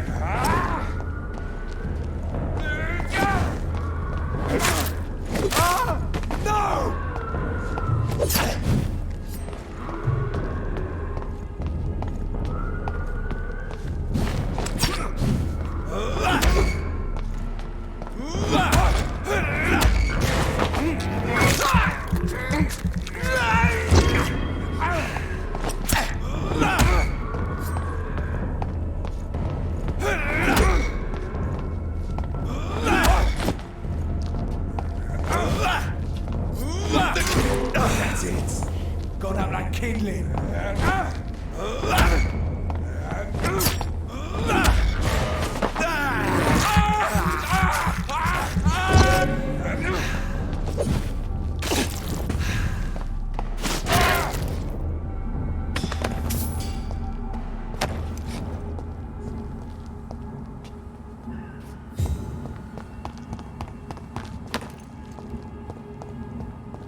one is here. Relax. Don't worry, we're safe.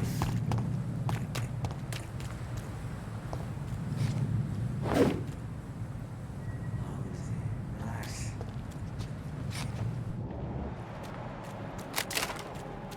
Safe.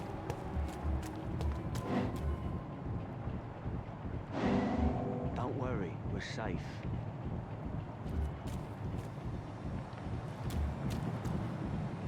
No one is here. Relax.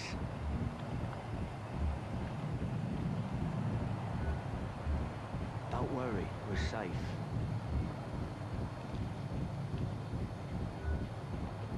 Don't worry, we're safe.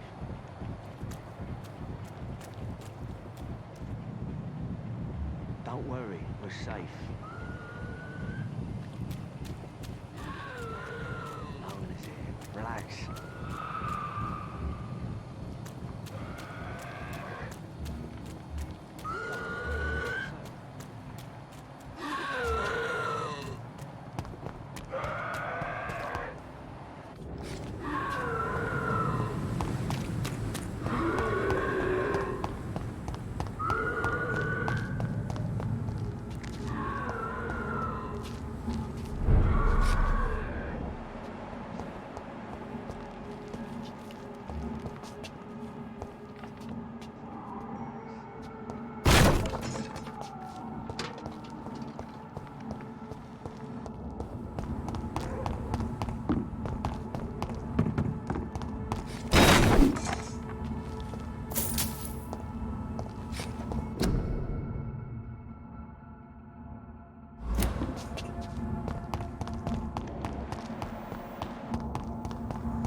I cannot enter.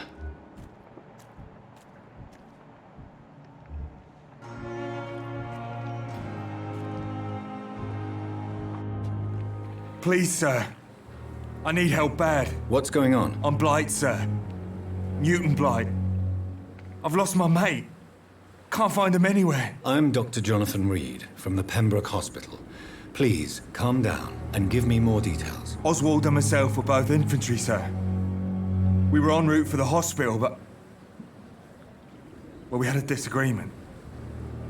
And Oswald ran off towards the canal. How long have you been searching for him? I can't go there. Too many rats by the water.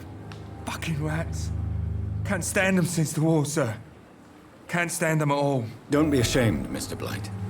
Many soldiers who survived the trenches suffer from musophobia. I'll see what I can do for your friend.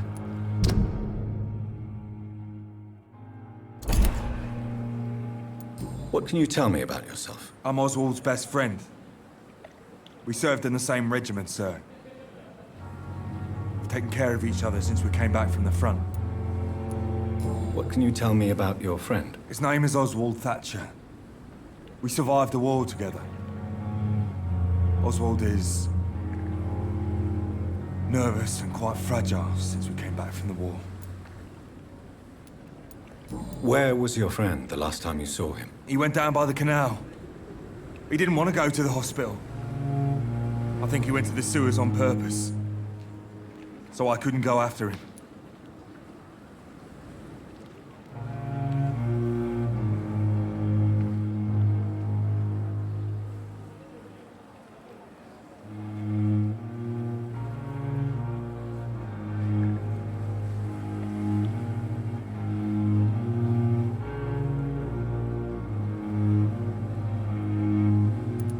This is a dangerous part of town.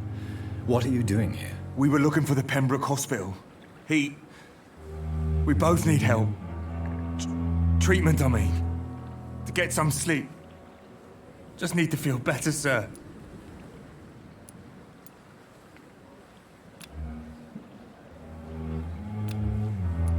I have all the information I need for now. If I find anything out about your friend, I'll let you know as soon as I can. Thank you, Dr. Reed.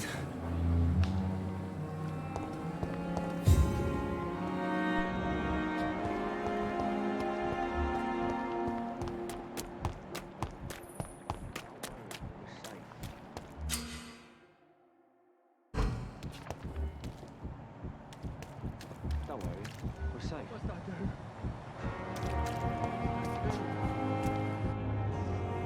You're sure you don't come back with me? Nah, I ought to see someone at the hospital. Be careful. You look so bad they may keep you as a patient.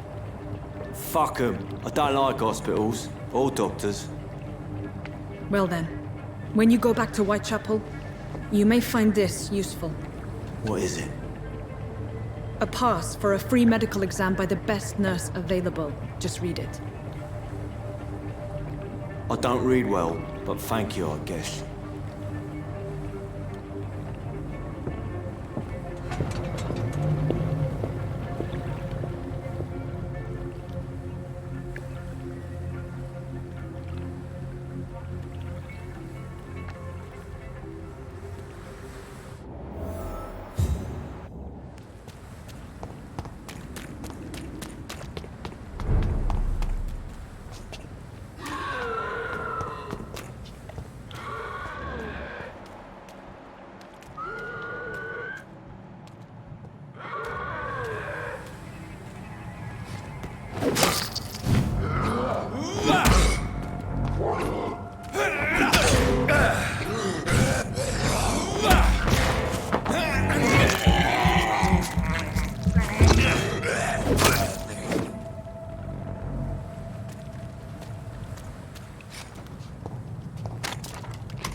It's locked, all right.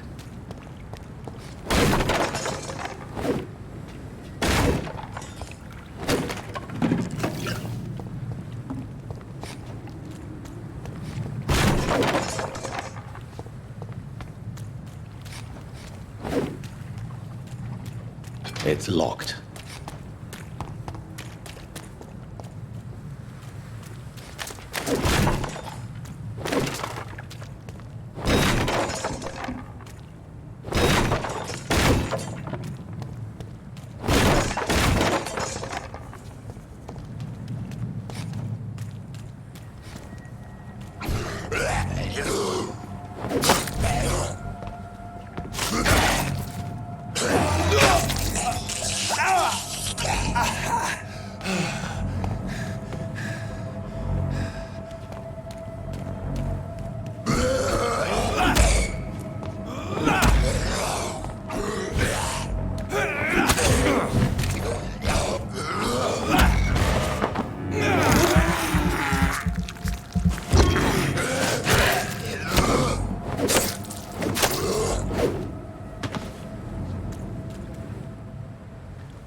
This is an impressive knife. There's a name engraved on the metal.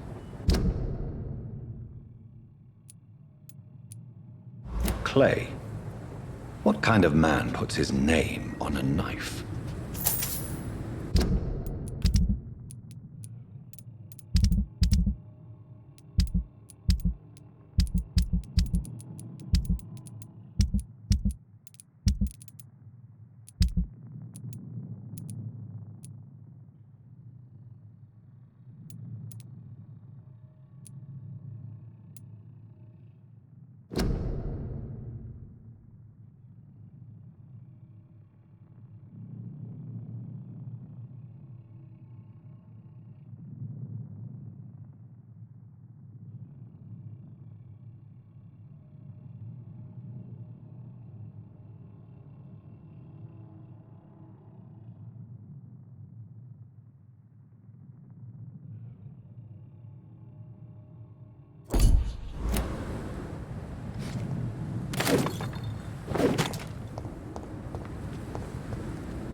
It's locked, all right.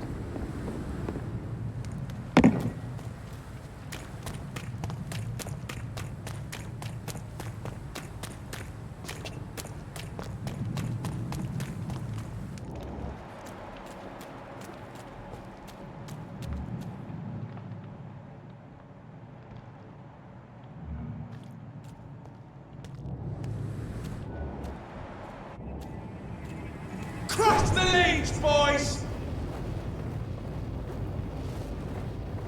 The leads!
I cannot enter.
It's locked, all right.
This man has been savagely attacked and dragged to the floor. I can't breathe. I can't breathe.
I have this thirst for blood.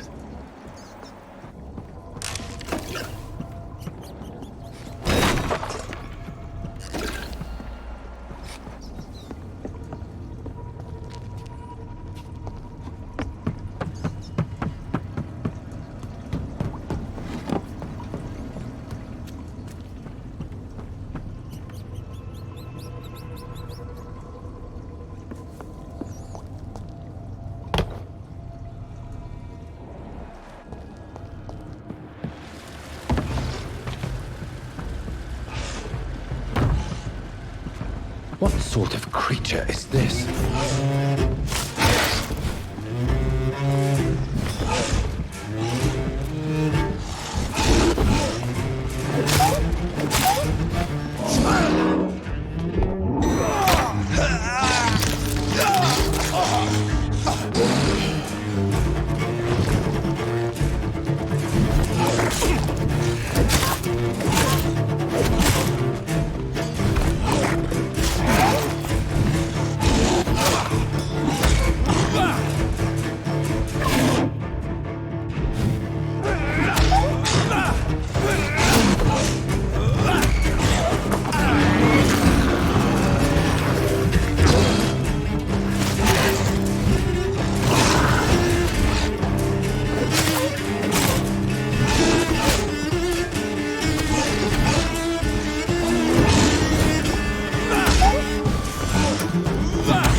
Here's what's left of him.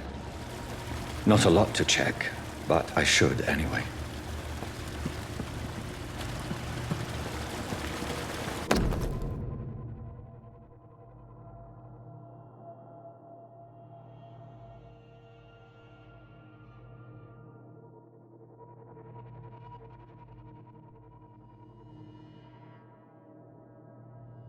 Some voucher for a free checkup in Whitechapel. What is Nurse Crane up to?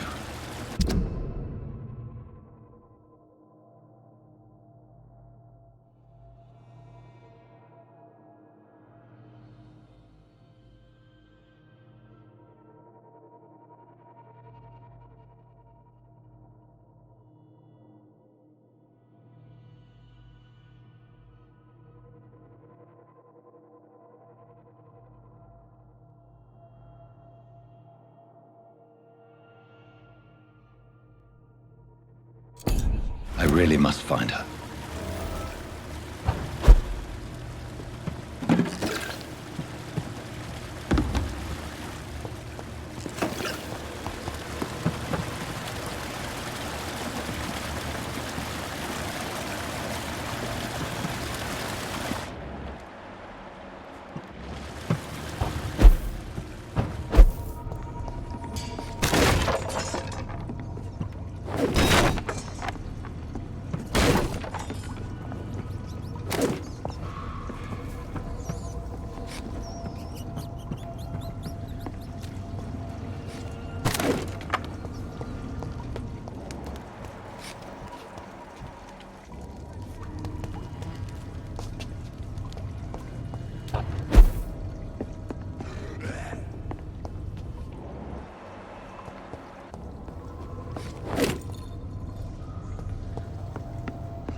Are you injured, sir? Help me get out of here. I need to get out. I'm Dr. Reed, and I'd be glad to help you, but you must calm down first. Please, take a deep breath and tell me your name. Okay. I'm Oswald Thatcher. Please, I need to get out. Mr. Thatcher, your friend Newton sent me to help you. Do you remember him? Yes, I do. Good. Now leave this place and enjoy the cool night air. It's quite invigorating. I'm sure you'll feel better if you do.